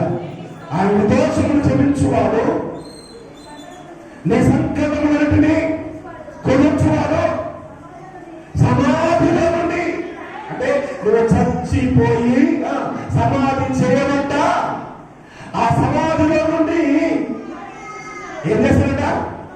విమర్శిస్తాడు, బయటికి వెళ్తాడట. హల్లెలూయా. హల్లెలూయా. ఎంత గొప్ప దేవుడు అండి మన దేవుడు.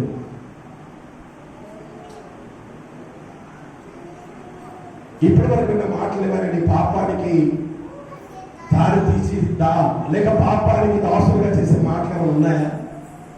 ఇప్పటి వరకు విన్న మాటలు పాపం నుండి బయటికి తీసుకొచ్చే మాటలా, పాపంలోని పడేసే మాటలా? ఆయన ఎందుకు అంటాడు? సమాధిలో నుండి నిన్ను విమర్శిస్తాడట. చచ్చిపోయి సమాధి చేయబడినటువంటి లాజరు 3 దినాలు అయినప్పటికీ లాజరు అని పిలవగానే ప్రేత వస్త్రములతో పాటుగా లేచి బయటకు వచ్చాడట. హల్లెలూయా. ఆయన సజీవుడండి మన దేవుడు. ఆయనకు అసాధ్యమైన రోగం ఏది లేదు. ఆయన సమస్తమైన రోగము ఆయన నివారించగలడు. నీకు కలిగిన ఏ రోగమైనా, శరీర సంబంధమైన రోగమా, మానసిక సంబంధమైన రోగమా, ఆధ్యాత్మికమైన సంబంధమైన రోగమా, ఆయన స్వస్థపరుస్తానంటున్నాడు. ఎందుకంటే 11వ వచనం అంటాడు, భూమి కంటే ఆకాశం ఎంత ఉన్నతముగా ఉన్నదో ఆయన ఎందు భయభక్తులు గల వారి ఎడల ఆయన కృప అంత అధికంగా. హల్లెలూయా. ఎవరి ఎడల ఆయన కృప అధికంగా ఉంటుంది. అమ్మా, ఎవరి ఎడల? ఆయన ఎందు ఎవరైతే భయభక్తులు కలిగిన వారుగా ఉంటారో వారి ఎడల కృప, ఆయన కృప అంత అధికంగా ఉంటుంది. దేవుని స్తోత్రం, దేవుని స్తోత్రం, దేవుని స్తోత్రం. హల్లెలూయా. హల్లెలూయా. ప్రియమైన దేవుని బిడ్డలారా, నీ రోగాల నుండి విడుదల పొందాలని ఆశపడుతున్నాను. చెప్పుకునే రోగాలు కొన్ని, చెప్పుకోలేని రోగాలు, చెప్పుకునే రోగాలు కొన్ని, చెప్పుకోని రోగాలు ఎన్నో కదా. ఎందుకంటే అంటాడు దాని నాస్తాపు సాపలేదు లేదు. ఎన్నెన్నో రోగాలు ఉన్నాయి మన శరీరంలో. ఎదుటివాడిని ప్రేమించాలని రోగం, ఎదుటివాడిని సహాయం చేయని రోగం, ఎదుటివాడిని నిందించే రోగం, ఎదుటివాడిని బలహీనంగా చూసే రోగం, ఎదుటివాడికి ఆతిథ్యమైన రోగం, ఎదుటివాడిని ఆదరించలేని రోగం, ఎన్నెన్నో రోగాలు ఉన్నాయి. మన కనబడే రోగాలు జ్వరం వస్తే జ్వరం వచ్చిందంటాం, దగ్గు వస్తే దగ్గు వచ్చిందంటాం, జలుబు చేస్తే ఈ కేవలం తాత్కాలికమైనది. తాత్కాలికమైన రోగాలకే మనం నలిగిపోతాం కదా, తాత్కాలికమైన రోగాలకే నలిగిపోతాం. ఇంకా శాశ్వతమైన రోగాలు ఏంటో తెలుసా? నిన్ను వలె నీ పొరుగు వాడిని ప్రేమించలేకపోవడం, నీ కలిగింది ఇతరులకు పంచలేకపోవడం, దేవుని మాటకు లోబడలేకపోవడం, దేవునికి భయపడకపోవడం, ఇది భయంకరమైన రోగం కదా. ఎంతో బాధపడతాం, ఎంతో బాధపడతాం. ఆకాశములకు ఎక్కినాడు ఆయన, అక్కడ ఉన్నాడు. పాతాళములకు ఎక్కినాడు, అక్కడ ఉన్నాడు. ఏంటి? ఆయన లేని చోటు ఏది కదా. ప్రేమైన దేవుని బిడ్డగా ఆయన నామానికి మనం భయపడాలి. యోహాను సువార్త 9వ అధ్యాయం, యోహాను సువార్త 9వ అధ్యాయం. పోచుండగా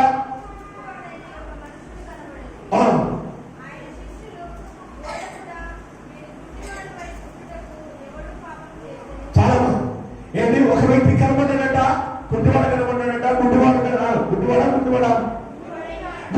కనబడ్డాడు.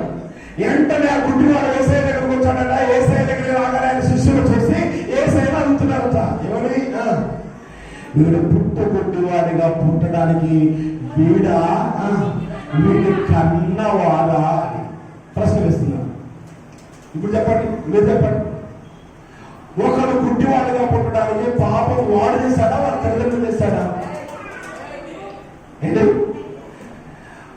ఎవరు చేశారు పాపం? భౌతికంగా ఆలోచించకండి సుమి.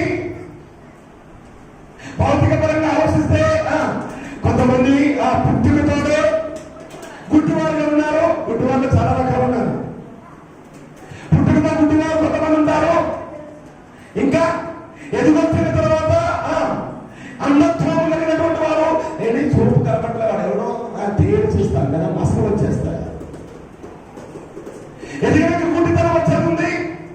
మూడో గుడ్డితనం ఏంటి? తీర్థతనం అంటుకుంటారా? మూడో గుడ్డితనం ఏంటి? మూడో గుడ్డితనం ఏంటి?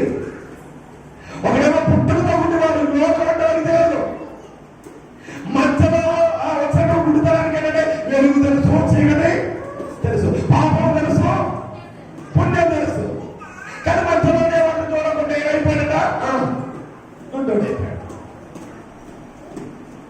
ఇంకో గుడ్డితనం ఏంటో తెలుసా? కన్ను నుండి చూడలేకపోవడం భయంకరమైన గుడ్డితనం. దేవుని క్రియలో వారి యొక్క బయలుపరచబడమే కానీ వీడు కన్నవారు కానీ పాపము చేయడం వల్ల వీడు గుడ్డివాడు కాలేదు. మీకు తెలుసో తెలియదు, గుడ్డివాడికి యాక్సిడెంట్ అయినట్టుగా ఇప్పుడు విన్నారా మీరు? గుడ్డివాడికి యాక్సిడెంట్ అయినట్టుగా ఇప్పుడు విన్నారా? కారణం ఏంటి? నిన్ననే మా అల్లుడని పిలుస్తాము, శ్రీకాంత్ అయితే అలా బాబులు బాగలేకపోతే డాక్టర్ రాజస్థాన్ దగ్గరికి తీసుకుని వెళ్ళాం. మేము వెళ్ళేటప్పుడే ఒక ఆయన ఇంత పొడుగు కర్ర, దానికి ఒక బెల్లు ఏంటి చేత పట్టుకొని మాకు ఈ సెంటర్లో కనపడ్డాడు. మేము వెళ్ళేసరికి మళ్ళా డాక్టర్ దగ్గరికి వెళ్ళి తిరిగి వైద్యులు చూపించుకొని మళ్ళా వస్తుంటే అక్కడ ఎదురాడు. అల్లుడు అంటున్నాడు, ఈ నెల్లి ఇంకా సుమారుగా 2 కిలోమీటర్ దూరం ఉందండి, సరాసరి వెళ్ళిపోతుంట. ఏంటి? బండ్లు వచ్చినా పెరగడం లేదు, సౌండ్ ఆడకుండా అదిరిపోవడం లేదు. కారణం ఏంటంటే తాను వెళ్ళే మార్గాలు తాను ఖచ్చితమైన నిర్దిష్టమైన మార్గాలుగా ఎంచుకున్నాడు. హల్లెలూయా. ప్రతి చిన్న విషయాన్ని కూడా పిన్ డ్రాప్ సైలెంట్ కూడా అతను ఏం చేయగలడు? కన్నులు ఉన్నాయి, చెవులు ఉన్నాయి. హల్లెలూయా. చెవులు ఉన్నాయి, చెవులతో వింటారు. తాను వెళ్ళాల్సిన కుడి పక్కన నడవడు, ఎడమ పక్కనే నడవాలని ఒక క్రమంలో వెళ్తున్నాడు కనుక ఏంటది? మూడవది ఏంటంటే కావలసిన జాగ్రత్తలు తీసుకుంటారు. ఈ 3 తీసుకునేవాడు ఎవరండి? ఫ్లోర్ చెప్పడం నాకు అస్సలు ఇష్టం ఉండదండి. బహువచనం నాకు అస్సలు ఇష్టం ఉండదు. నాకు ఇష్టమైన పదం ఏంటంటే బహువచనం, గుంపులు. అందరిలో కనిపిస్తూ కదా. నిజమైనటువంటి బలహీనతలు ఉన్నాయి. ఎవరంటే కళ్ళు ఉన్నాయి కనుక నాకే కొడువా నా తోడుండా, ఇంకా నాకే కొడువా నా ఏంటి అన్ని కలిగినప్పుడు ఏమంటాం? నాకే కొడవరాదు. ఒక నమ్మంటే అయ్యగారు కూడా అప్పుడప్పుడు పాటలు పడుకునే పాటలో ఈ పాట ప్రత్యేకమైన పాట. ఇక్కడ జీతం రాగానే నాకే కొడువా నా పాడేసుకుంటారు.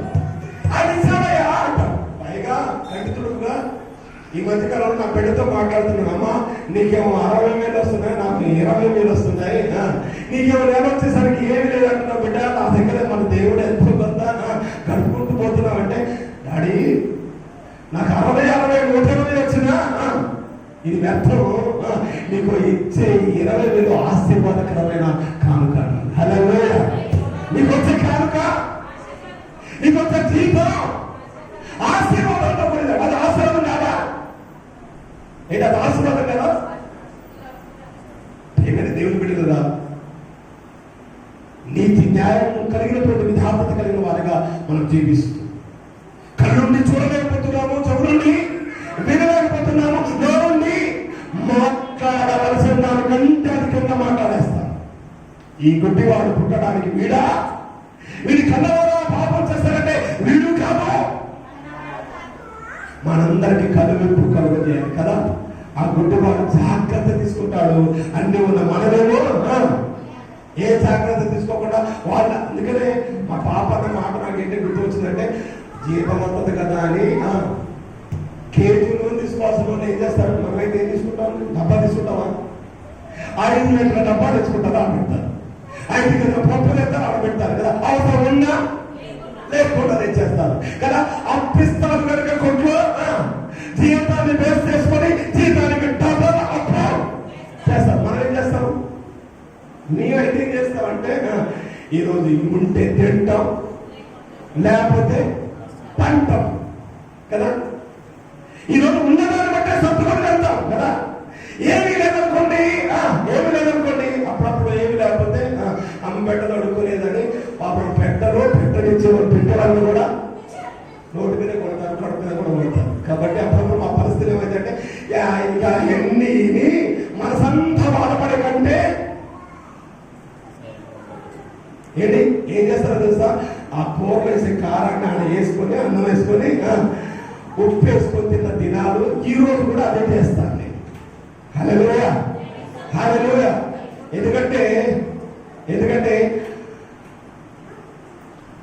ఇక చెప్పాలండి, ఎందుకంటే అనేకమైనటువంటి పరిస్థితులను అధిగమించడానికి మనం ఏం చేస్తామంటే మనము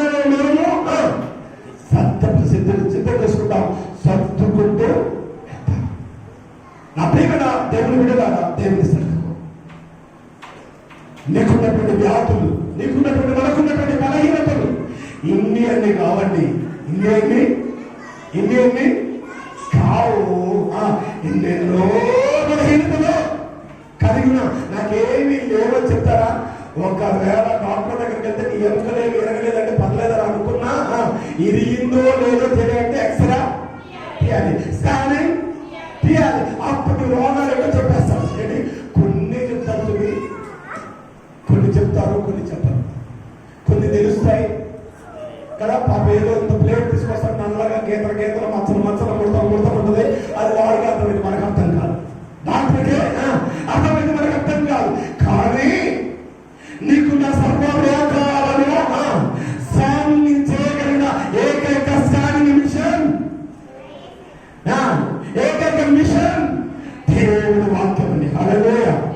ఈ వాక్యం మనం తాకుతుంది, ఈ వాక్యం మనల్ని గర్తిస్తుంది, ఈ వాక్యం మనల్ని ప్రేమిస్తుంది, ఈ వాక్యం మనల్ని కన్నీరు తుడుస్తుంది, ఈ వాక్యం మనల్ని బలపరుస్తుంది, ఈ వాక్యం మనల్ని నిత్య జీవుడికి. హల్లెలూయా, హల్లెలూయా. ఒక స్త్రీ వచ్చింది, విశాలమైన సమూహం ఉన్నారు. ఆమె పాపం చేసినటువంటి స్త్రీ, మనుషులకి ఎవరికి కనబడే స్త్రీ కాదు. కానీ యేసు అనేటువంటి ఒక ఆయన స్వస్థపరుస్తున్నాడని విన్నది. ఏ రకంగా సరే, ఎవరు ఏమనుకున్నా సరే, నన్ను తిట్టినా, నన్ను కొట్టినా పర్వాలేదు, ఈ రోజు అవసరమైతే చావడానికైనా సిద్ధమే అని మొదట ఏం చేసింది? ధైర్యంతో ఒక అడుగు ముందుకేసింది. అమ్మ వినండి, ముగిస్తాను. ఇక ధైర్యంతో ఒక అడుగు ముందుకు వేసింది. పాపం చూస్తే లోకమంతా తనప కదా. ఎందుకంటే కూడా ఏ భేదం లేదు, అందరూ పాపం చేసి. కానీ ఏం చేస్తాం మనం? మన గురించి మనం ఆలోచించం కానీ ఎదుటి వారి గురించి ఆలోచించడానికి అన్న పానీయాలు కూడా మానేసి వండేది మానేస్తాం, తినేది మానేస్తాం, పెట్టేది మానేస్తాం కదా. అందరి గురించి ఆలోచిస్తాం, మన గురించి మాత్రం ఆలోచించం. ఇలాంటి లోకం మధ్యలోనికి ఆమె బయటికి ధైర్యంగా రావాలంటే భయపడి 12 సంవత్సరాల నుండి రక్తస్రావం అనే రోగంతో వైద్యులకు చెప్పుకోలేక, చెప్పిన వైద్యము చేయలేక ఎంతో ధనాన్ని వ్యయపరిచింది ఆ స్త్రీ. చివరికి ఎవరితో చెప్పుకోలేక తన బాధ తనలోనే పడుతూ యేసు అనేటువంటి రక్షకుడు స్వస్థపరుస్తున్నాడని విని బయటకు వస్తామా? లోకులు బయటకు వస్తామా? లోకులు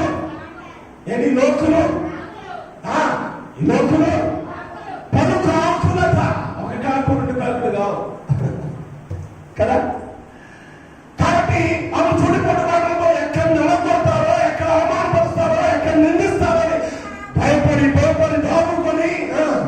ఉన్నటువంటి తాగుతున్నది కానీ ఆ రోగం మాత్రం పోవడం లేదు.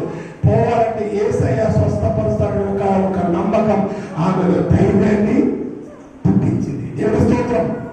ధైర్యాన్ని పుట్టించింది. ధైర్యాన్ని పుట్టించి మోసం వైపు చూడకుండా విశ్రామమైన సమూహం వేస్తుంటూ మూగి ఉన్నారు. ఆయన దాక్కుని వెళ్ళి యేసయ్యను కూడా చూడలేదట. ఏం చేసిందట? యేసయ్య వస్త్రపు చెంగుడు. హల్లెలూయా.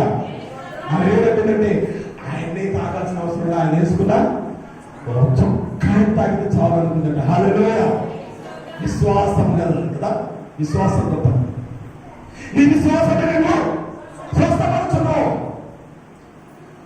ఆ స్త్రీ యేసు దగ్గరికి రాగానే యేసు వస్త్రపు చెంగు ముట్టగానే అంత విస్తారమైన జన సమూహంలో కూడా యేసయ్య అంటున్నాడు శిష్యులు పిలిచి, ఎవరు నన్ను తాకారు? ఎవరెవరు? ఏంటిది? అంతమంది సమూహంలో ఒకరు తగులుతుంటారు, ఒకరు కూర్చుంటారు, ఒకరు తోచుకుంటూ పెడతారు. ఎంతమంది తగులుతూ ఉన్నా ఆయన ఉంటున్నాడు, నన్ను ఎవరు? యేసయ్య శిష్యులు అంటున్నారు, ఒకడేంటయ్యా వీళ్ళందరూ నిన్ను తాకుతున్నారు. లేదు, ఎవరు నన్ను తాకారు? హల్లెలూయా. ఆమె వస్త్రపు చెంగు ముట్టగానే ఆమె రక్తధార కట్టే. హల్లెలూయా. అంటే చెప్పండి, చెప్పడం. హల్లెలూయా. ఆమె రక్తధార కట్టేదో అది తాగండి. ఆయన వస్త్రంలో స్వస్థత, ఆయన మాటలో జీవం, ఆయన మాటలో జీవం, ఆయన నామంలో రక్షణ కదా. యేసు అంటేనే రక్షణ కదా. ఆయన పిలిస్తే ప్రేతాత్మల సైతం తిరిగి లేచి వస్తాయి. హల్లెలూయా. ఆయన సైన్యములకు అధిపతి అయినటువంటి దేవుడు. ఆయనను బ్రతికించాలనుకుంటే సర్వ సైన్యం నీ ముందు తీస్తాడు. కొందరు తల్లులు, కొందరు వ్యక్తులు, సహోదరులు నిన్న మొన్న డోనకల్ కెథడ్రల్లో జరిగినటువంటి మీటింగ్స్ రమ్మని పిలవగానే స్వచ్ఛందంగా వచ్చారు కదా, స్వచ్ఛందంగా వచ్చారు. ఒక పక్క శరీరాలు ఏమవుతున్నాయి మీరు నమ్మరు, కానీ నేను ఇక్కడ నిలబడ్డా భూమి మీద నిలబడ్డట్టు లేదు. నాకు కాళ్ళు స్తంభాల్లాగా అయ్యాయి. కాళ్ళు ఎలా ఉన్నాయంటే మొత్తు మారిపోయాయి. మొన్న నుంచి నిన్న పొద్దస్తమాను డోరకల్లో ఆయనతో ప్రసంగం చెప్పించారు. సభకులందరూ పిలిచారు. పొద్దున్న నుండి ఆడ కూర్చున్నాం. ప్రతిరోజు ఇంటికి చేరుకునేసరికి 3-4 అయింది. రాత్రి 4 గంటలు కూడా 4 గంటలకు పడుకుంటే నిద్ర వస్తుంది. ఇంకా నాకు వచ్చేది 5 గంటలకు మేలుకోతుంది. మళ్ళీ 5 గంటలకు మేలుకొకసారి వచ్చినట్టు మళ్ళీ నిద్ర పట్టదు. కాదు ఎలా ఉన్నాయంటే స్తంభాలు ఉన్నాయి. భూమి మీద నిలబడ్డానా ఎక్కడ నిలబడ్డానా అని ఉంటుంది. దేవుని దేవుడు బిడ్డారా, దేవుని మాట కోటి వరాల మూట. హల్లెలూయా. ఆయన మాటలు వినడానికి, ఆయన మాట చుట్టి తేనె ధారల కంటే. హల్లెలూయా. 100 పోతే తగ్గించుకుంటాం కానీ మనం 100లో పోతే రావు. మళ్ళీ వస్తావా? 100 పోతే అయ్యో 100, 200, 300 కదా. ఒక్కొక్కరు ఎంత ఖర్చు పెట్టుకున్నారు అన్న రోజుకి 300 రూపాయలు ఇచ్చారు ఆటోకి. 3000 రూపాయలు ఒక ఆటో కానీ పోవడానికి తీసుకురావడానికి 300 రూపాయలు ఒక్కొక్క వ్యక్తి. ఏంటి మన ఖర్చు కోసం చూసుకోకూడదు, కానీ ఖర్చు అయితే మళ్ళీ సంపాదించుకోవచ్చు. కానీ ప్రాణం పోతే ఈ ప్రాణం పోకముందే, ఈ శరీరాన్ని విడిచిపెట్టక ముందే దాన్ని కాపాడుకోవాల్సిన బాధ్యత దేవుడు మనకి ఇచ్చాడు. సజీవ యాగము రోమిలకు రాసిన పత్రిక 12వ అధ్యాయం 4వ వచనంలో కాపాడుస్తాడు. సజీవ యాగముగా అనగా బ్రతికుండగానే మీ శరీరములను మీ శరీర ఆత్మలను దేవునికి సమర్పించుకోవాలి. హల్లెలూయా. మీరు బ్రతికుండగానే దేవునికి సమర్పించండి. కొందరు ఏం చేస్తారంటే నేత్రదానం, వస్త్రదానం, అన్నదానం, అవయవాల దానం కదా. అవయవాలు చాలా దానాలు ఉన్నాయి. అన్ని దానాలు భౌతిక పరమైనటువంటివి. కొందరు మనుషుల కోసం చేస్తారు, మనుషుల మెప్పు కోసం చేస్తారు కదా. ఒక ఆయన మధ్య చనిపోయాడు. చనిపోగానే 1 గంట 2 గంటల లోపల ఆ అవయవాలను తీసి ఇంకొకరికి అమర్స్తే బ్రతుకుతారట. నువ్వు చచ్చినా ఇంకొకరిని బతికిస్తావు కదా. నేత్రాలైనా గుండెైనా కిడ్నీలైనా ఇవన్నీ కూడా మరొక వ్యక్తిని బతికించవచ్చు. కనుక కొంతమంది ఏం చేస్తారంటే చనిపోయే ముందు అవయవ దానాలను చేస్తారు, రాసిస్తారు. నేను చనిపోతున్నాను లేదా బ్రెయిన్ డెత్ అయిందంటే అవయవాలు తీసి నా అవయవాలు లేని వారికి అమర్చడానికి ముందే దానం చేసి చచ్చిపోతారు. ప్రేమగా దేవుని వెళ్ళారా, అటువంటి కమిట్మెంట్ కావాలండి. ఎవరికో ఇస్తే అది కూడా కొన్నాళ్ళకి ఏమవుతాడో వాడు కూడా చస్తాడు. కానీ నీ దేహమును, నీ ఆత్మను, నీ హృదయాన్ని దేవునికి సమర్పించుకుంటే ఆయన నిత్య జీవంలో చేరుస్తాడు. అటు కృప దేవుడిని కడుపులు ఇచ్చి కాపాడును కాక. తను చిన్న ప్రార్థన చేసుకున్నాను. కృపగల తండ్రి, పరిశుద్ధమైన దేవాన్ని పొందున్నాను. నీ మాటల చేత మమ్మల్ని హెచ్చరిక చేశావు, మమ్మల్ని బలపరచాలి. అందుకు నీకు వందనాలు స్తోత్రం చెల్లిస్తున్నా. మా జీవితకాలం అంతా సంపూర్ణ ఆరోగ్యం కలిగిన వారు నీ సహాయం అనుగ్రహించమని వేడుకుంటున్నాం తండ్రి. ఆమేన్.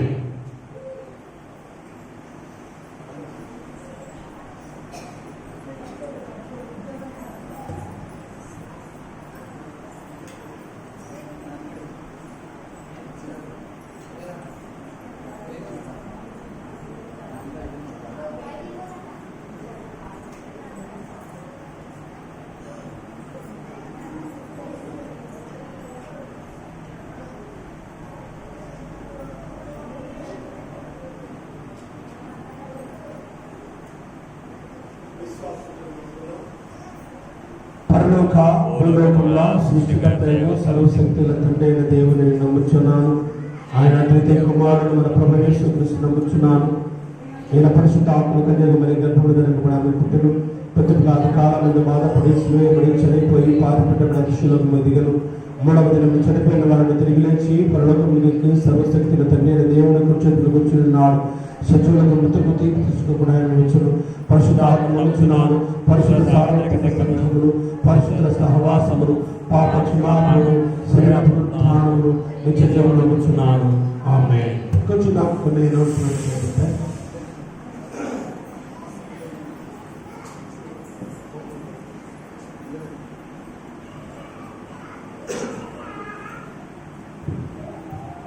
ప్రియమైన దేవుని బిడ్డలారా, ప్రభువు యేసుక్రీస్తు నామములో మీ అందరికీ మరొకసారి వందనాలు తెలియజేస్తున్నాను. గత 6 వారము కానుకలు ఈ విధంగా ఉన్నాయి.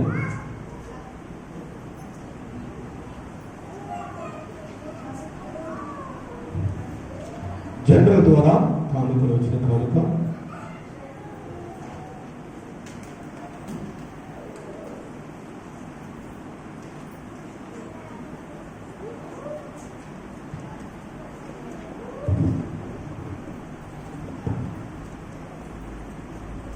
జనరల్ కానుక ద్వారా వచ్చినటువంటి కానుక 1100 రూపాయలు. ప్రిమియర్ ద్వారా వచ్చినటువంటి కానుక గుడిశాల సందీప్ గారు, గుడిశాల సందీప్ గారు 600 రూపాయలు, గుడిశాల పద్మ గారు 600 రూపాయలు, ఎడ్ల ఆరోగ్య గారు 500 రూపాయలు, గుడిశాల విజయ్ గారు 300 రూపాయలు. మొత్తం 2000 రూపాయలు. జనరల్ కానుక 1100 రూపాయలు. మొత్తం కలిసి 3100 రూపాయలు. ప్రియమైన దేవుని బిడ్డలారా, మార్చి ఎండింగ్ వస్తుంది. దయచేసి అందరూ కూడా ఫ్రివిల్ ఆఫరింగ్స్ అనేటువంటివి ఈ 2024-25కు సంబంధించిన వార్షిక ప్రివెన్స్ మీరు ఫుల్ఫిల్ చేసుకోవాల్సిందిగా ప్రతి ఒక్కరిని మనం చేస్తున్నాం. మరి మార్చి 31 సాయంత్రం 5 గంటల లోపల ఈ సంవత్సరానికి సంబంధించినటువంటి ప్రివిల్ స్వేచ్ఛార్పణ కానుక, జనరల్ కానుక, మరి కూలి చేసుకునేటువంటి వారు, చిన్న చిన్న పనులు చేసుకునేటువంటి వారు అందరూ కూడా 300 రూపాయలు చెల్లించాలి. రిటైర్ అయినటువంటి వారు 800 రూపాయలు, అలాగే జాబ్ హోల్డర్స్ వచ్చేసి 1200 రూపాయలు చెల్లించి మీ ప్రివిల్ను ఫుల్ఫిల్ చేసుకోవాల్సిందిగా, మెంబర్షిప్ సభ్యత్వాన్ని ఫుల్ఫిల్ చేసుకోవాల్సిందిగా మనం చేస్తున్నాం. నిన్న మొన్న జరిగినటువంటి రివైవల్ మీటింగ్, ఉజ్జీవ కోరికలు, మరి డోర్నకల్ కెథడ్రల్, ఎపెపల్లి కెథడ్రల్ సంఘం వారు తండ్రి గారి అధ్యక్షతన వారి కోతకాలపు పండుగను పురస్కరించుకొని ఏర్పాటు చేసినటువంటి కోతకాలపు పండుగ ఆ సందర్భంగా వినయ్ మ్యాథ్యూస్ గారు న్యూరస్ మినిస్ట్రీస్ వారి నుండి హైదరాబాద్ బెల్లంపల్లి నుండి మరి వారు మన మధ్యకి ఆహ్వానించి ఆ 2 దినాలు 7వ తారీఖు 8వ తారీఖులో జరిగించినటువంటి రివైవల్ మీటింగ్స్కు డోటకల్లో ఉన్నటువంటి డోటకల్ గ్రూప్ చర్చ్ కౌన్సిల్స్లో ఉన్నటువంటి అన్ని సంఘాల వారు రావాలి, తప్పకుండా రావాలి, సేవకులు విశ్వాసులు రావాలని చెప్పడం జరిగింది. మనం కూడా అనౌన్స్ చేసుకున్నాం. మరి ఆ అనౌన్స్మెంట్ను విని చాలామంది మన సంఘంలో కూడా చాలామంది బిడ్డలు వారి సొంత ఖర్చులు పెట్టుకొని సొంత ఖర్చులు ఫస్ట్ రోజు అయితే ఒక 1000 రూపాయలు ఇచ్చారు. నిన్న అయితే మొదటి రోజు 14 మంది వచ్చారు. ఒక 1000 రూపాయలు దొరికాయి. 2000 రూపాయలు అందరం మనిషికి 150 రూపాయలు ఇస్తున్నాం. నిన్న వాళ్ళ దృష్టి ఏంటో తెలియదు, అయ్యా మా దగ్గర ఖాతా అయిపోయింది కాబట్టి అన్ని మీరే చూసుకోవాలని అంటే మనిషికి 300 రూపాయలు అయ్యి నేను వచ్చి 9 మంది వచ్చారు. మరి మనిషికి 300 రూపాయలు వాళ్ళే చెల్లించుకున్నారు. పేమెంట్ వల్లగా మరి ఇవి మీటింగ్స్, రివైవల్ మీటింగ్స్ ద్వారా ఎంతో ఆధ్యాత్మికమైన హెచ్చరికలతో కూడినటువంటి సందేశం. ఎవరి నోట ఏ మాట దేవుడు పలికిస్తాడో తెలియదు. కాబట్టి ఒక్క మాట చాలు కదా మనిషి జీవితం మార్చి అనుకున్నామంటే ఆ వ్యక్తికి చూడవద్దు అనుకుంటే చూడం కదా. ఒక్క మాట చాలు, ఒక నిర్ణయం మన జీవితాన్ని మారుస్తుంది. మరి మీ ప్రయాస రాత్రంతా నిద్ర లేదు, పనులు చేసుకుంటున్నారు, మీ సొంత ఖర్చులతో మరి ప్రయాసపడి వచ్చిన మీ అందరినీ దేవుడు దీవించి కాపాడను గాక.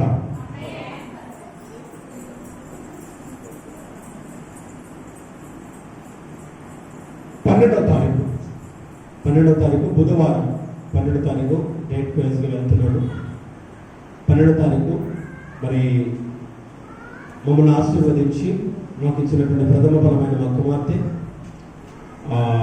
2వ సంతానాన్ని కలిగి ఫస్ట్ కుమారుడు మనవడు పుట్టాడు. 2వసారి కూడా మళ్ళీ మనవడే పుట్టాడు. మనవరాలు కావాలనుకున్నాం. సరే, ఈ 12 రోజులు సుమారుగా కుమారుడు చాలా బలహీనపడ్డాడు. ఒక పక్క కామెర్లు అంటే అది పిల్లలకు వచ్చే సహజమైన బలహీనత అని మేము కొంచెం అధైర్యంగా ఉన్నాం, మనోధైర్యంగా ఉన్నాం. కానీ శ్వాస అనేటువంటిది పీల్చుకోలేకపోతున్నాడు అని ఆక్సిజన్ పెట్టిన ప్రతిసారి మా గుండెలు పిండేసాయి. చాలా దుఃఖపడ్డాం. 8 రోజులు కూడా ఆక్సిజన్ పెట్టి ఐసీయూలో ఉంచడం జరిగింది. మరి నిన్న దినానే మళ్ళా ఫైనల్గా హాస్పిటల్కి తీసుకుని వెళ్ళి అమ్మగారు ఈరోజు తీసుకొని వస్తున్నారు, ఆరాధనకు అటెండ్ అవ్వాలనే ఉద్దేశంతో వారు పొద్దునే బయలుదేరారు. మరి ఎక్కడ ఉన్నారో తెలియదు, వస్తారు. చిన్న ప్రార్థన కూడిక బుధవారం రోజు మా ఇంట్లో ఉంటుంది. అందరూ రాగలిగితే ఆ పిల్లవాడికి 21వ రోజు ఉయ్యాల కార్యక్రమం అనేది ఏర్పాటు చేసుకోవాలని ఆశపడుతున్నాం. చిన్న కార్యక్రమం మేము ఏర్పాటు చేసుకుని ప్రార్థన కూడిక ఏర్పాటు చేసుకోవాలనుకుంటున్నాం. అందరూ కూడా మరి మా గృహం దగ్గరికి రావాలని మనం చేస్తున్నాం. 11 గంటలకే బుధవారం 11 గంటలకే బారసాల కార్యక్రమాలు మీ అందరి సమక్షంలో, ప్రత్యేకంగా మా ఆత్మ తండ్రి గారు డేవిడ్ సార్ బాగా గారికి కూడా ఆహ్వానం తెలియజేస్తున్నాం. పెద్దలు మీ ఆశీర్వాదంతోనే మరి పిల్లవాడిని, ఎందుకంటే మా నాన్నగారు లేదు, మా అమ్మ ఉన్న చాలా దూరం ఉంది. కాబట్టి పెద్దలైనటువంటి వారు మేము ఉండి బారసాల కార్యక్రమాన్ని చిన్న ప్రార్థన కూడికండి, పెద్దగా ఏమి చేసుకోలేదు. 6 పిల్లల వరకు ఉంటారు.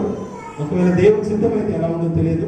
మరి మేము కనుక ఇక్కడ ఉంటే మ్యాక్సిమం గ్రాండ్గానే ఫంక్షన్ చేయాలనుకుంటున్నాం. దేవుని సిద్ధం అది మరి దేవుని యొక్క ప్రణాళిక. కాబట్టి బుధవారం జరిగేటువంటి బారసాల కార్యక్రమం చిన్న ప్రార్థన కొడుకు మిమ్మల్ని మళ్ళీ మీకు ఇంటిమేషన్ చేస్తాను. కాబట్టి మీరందరూ కూడా మా కుటుంబంలో జరిగే ప్రార్థన కొడుకు రావాలని కోరుతున్నాను.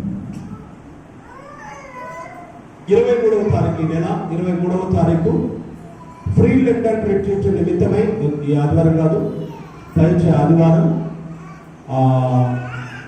సాయంత్రం ప్రీ లండన్ రిట్రీట్ సందర్భంగా క్లర్జీ ప్రీ లండన్ రిట్రీట్ కొరకు కేరళ వెళ్తున్నారు. అయ్యగారులందరినీ జట్టుగా తీసుకొని కేరళ వెళ్తున్నారు. మరి మేమందరం కూడా 23వ తారీఖు సాయంత్రమే బయలుదేరి 27వ తారీఖు సాయంత్రం 28వ తారీఖు ఇక్కడికి వస్తాం. మళ్ళీ 23 సాయంత్రమే విజయవాడ వెళ్ళి విజయవాడ నుంచి డైరెక్ట్గా ట్రైన్లో వెళ్ళాలి. సుమారుగా 200 మంది పాస్టర్స్ 200 మంది పాస్టర్స్ కేరళ వెళ్తా అక్కడ ప్రీ రిటైర్మెంట్ నిమిత్తమై తండ్రి గారు తీసుకుని వెళ్తున్నారు. మరి మా ప్రయాణం కొరకు కూడా మీరందరూ ప్రార్థన చేయాలని కోరుతున్నాను. ఇకపోతే మార్చి 5వ తారీఖు వచ్చే నెల 5వ తారీఖు యాస్ వెన్స్డే అష్టమ బుధవారం. మరి మీరందరూ కూడా శ్రమల దినాలలో మనం ప్రవేశించబోతున్నాం కనుక మీరందరూ కూడా ఆదివారం అష్టమ బుధవారంలో జరిగే సాయంకాలపు ఆరాధనలో మీరందరూ కూడా పాల్గొనాల్సిందిగా మనవి చేస్తున్నాను. ప్రాముఖ్యమైన విషయం ఏంటంటే మార్చి 8వ తారీఖు 2వ ఆదివారం, మార్చి నెలలో 2వ తారీఖు ఆదివారం వస్తుంది. 8వ తారీఖు 2వ ఆదివారం వస్తుంది. కాబట్టి 2వ తారీఖు కోతకాలపు పండుగను ఏర్పాటు చేస్తున్నాం. కాబట్టి మీరందరూ కూడా ఈ సంవత్సరం అంతా దేవుడు మిమ్మల్ని దీవించినందుకు ఆ కృతజ్ఞత అర్పణలు చెల్లించుచు దైవ సన్నిధానంలోనికి మీరు ప్రవేశించడానికి ఇప్పటి నుండి మీరు సిద్ధపడాలని, దేవుడు మీ కుటుంబాల్లో చేసిన మేలును బట్టి కృతజ్ఞత అర్పణలు చెల్లిస్తూ ఆయన గుమ్మంలో ప్రవేశించాలని ప్రభు పేరిట మీకు మనవి చేస్తున్నాను. దేవుడు మిమ్మల్ని అందరినీ దీవించి కాపాడును కాక. అందరం లేచిన పడదాం. 441 కీర్తన పాడుతూ ఉండగా మన కానుకలను దేవునికి అర్పించుకుందాం. ఈ పాట పాడుతుండగానే ప్రత్యేకమైన ప్రార్థన చేయించుకునే వారంటే ముందుకు వస్తే మీ కొరకు ప్రార్థన చేస్తాను. నావన్నీ అంగీకారించు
చెప్పలేకపోయాను. కానీ ఈ వారం కూడా అనుకున్నాను ఇది మందిరానికి వచ్చినప్పుడు అని ఒకసారి నేర్చుకుని నేను అభినందిస్తున్నాను.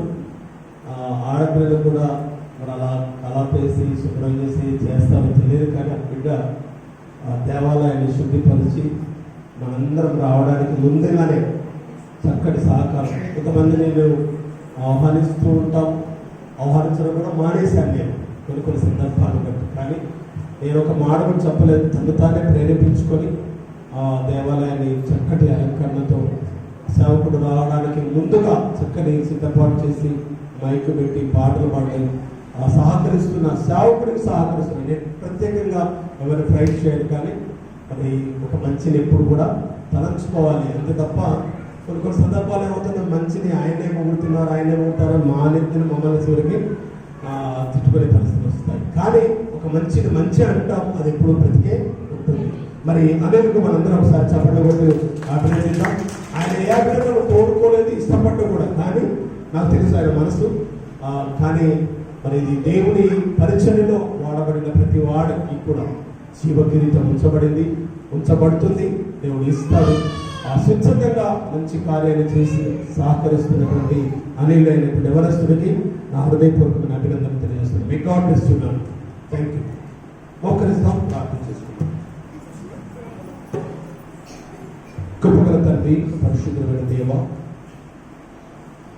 నీ మందిరము నెమ్మదినిచ్చేటువంటిదని, నీ మందిరము మమ్మల్ని స్వస్థపరిచేదని, నీ మందిరములోనే సమస్త ఆశీర్వాదాలు దొరుకుతాయని ఆశతో ఎన్నో పనులు వదులుకొని ఎన్నో అవసరతలు ఉన్న వాటిని విడిచిపెట్టి నీ మందిరంలోనికి పరిగెత్తుకుని వచ్చిన ప్రతి ఒక్కరిని మీరు ఆశీర్వదించమని ప్రార్థిస్తున్నాను. దయగల తండ్రి, నీ సహాయం లేని మేము బ్రతుకోలేము. నీ కృపచేత మమ్మల్ని కాపాడి ఆశీర్వదించి నీ శాశ్వతమైనటువంటి దీవెనలు మాకును మా సంఘానికి మా ముందు చేయబడిన ప్రతి కార్యములకును మీ కృప వెంబడి కృపను అనుగ్రహించి కాపాడి మహిమ ఘనత ప్రభావం పొందుకుంటూ మమ్మల్ని దీవించమని యేసునామమును బట్టి ప్రార్థించడం వేడుకుంటున్నాము తండ్రి. కృపగల దేవాలయ బిడ్డలు సమర్పించిన కానుకలను తండ్రి, కుమార, పరిశుద్ధాత్మ పేరుని మీరు ఆశీర్వదించి నిలిచిన దానికంటే రెట్టింపైన దీవెనలు దయచేయమని యేసునామమును బట్టి ప్రార్థిస్తున్నాము తండ్రి. ఆమేన్. పరలోకమందున్న మా తండ్రి, ఈ నామం పరిశుద్ధపరచబడును గాక. నిత్యమైన పరలోకము ముందు నెరవేర్చినట్టు భూమి మీద నెరవేరును గాక. మా అపరాధములను దయచేయుము. మా అపరాధములు చేసి వారిని క్షమించిన ప్రకారం మా అపరాధములను క్షమించుము. మమ్మల్ని శోధనలోనికి కాదు తప్పించుము. ఎందుకంటే రాజ్యము, శక్తి, మహిమ నిరంతరం నీవే తండ్రి. ఆమేన్. మన ప్రభువుని ప్రేరక్షకుడైన యేసుక్రీస్తు ప్రభువు వారి యొక్క కృప, తండ్రి దేవుని ప్రేమ, పరిశుద్ధాత్మ సన్నిధి, సహవాసమైన కాపుదల, సకల దీవెనలు సదాకాలం ఎంతటి తోడండి కాపాడి వర్ధిల్ల చేయనుగాక. నా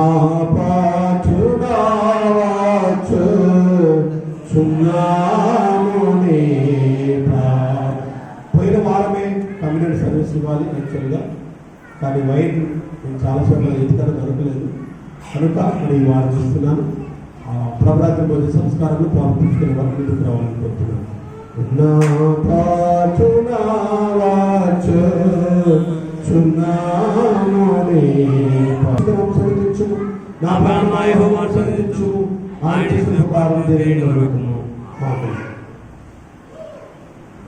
అందరికీ వందనాలమ్మా.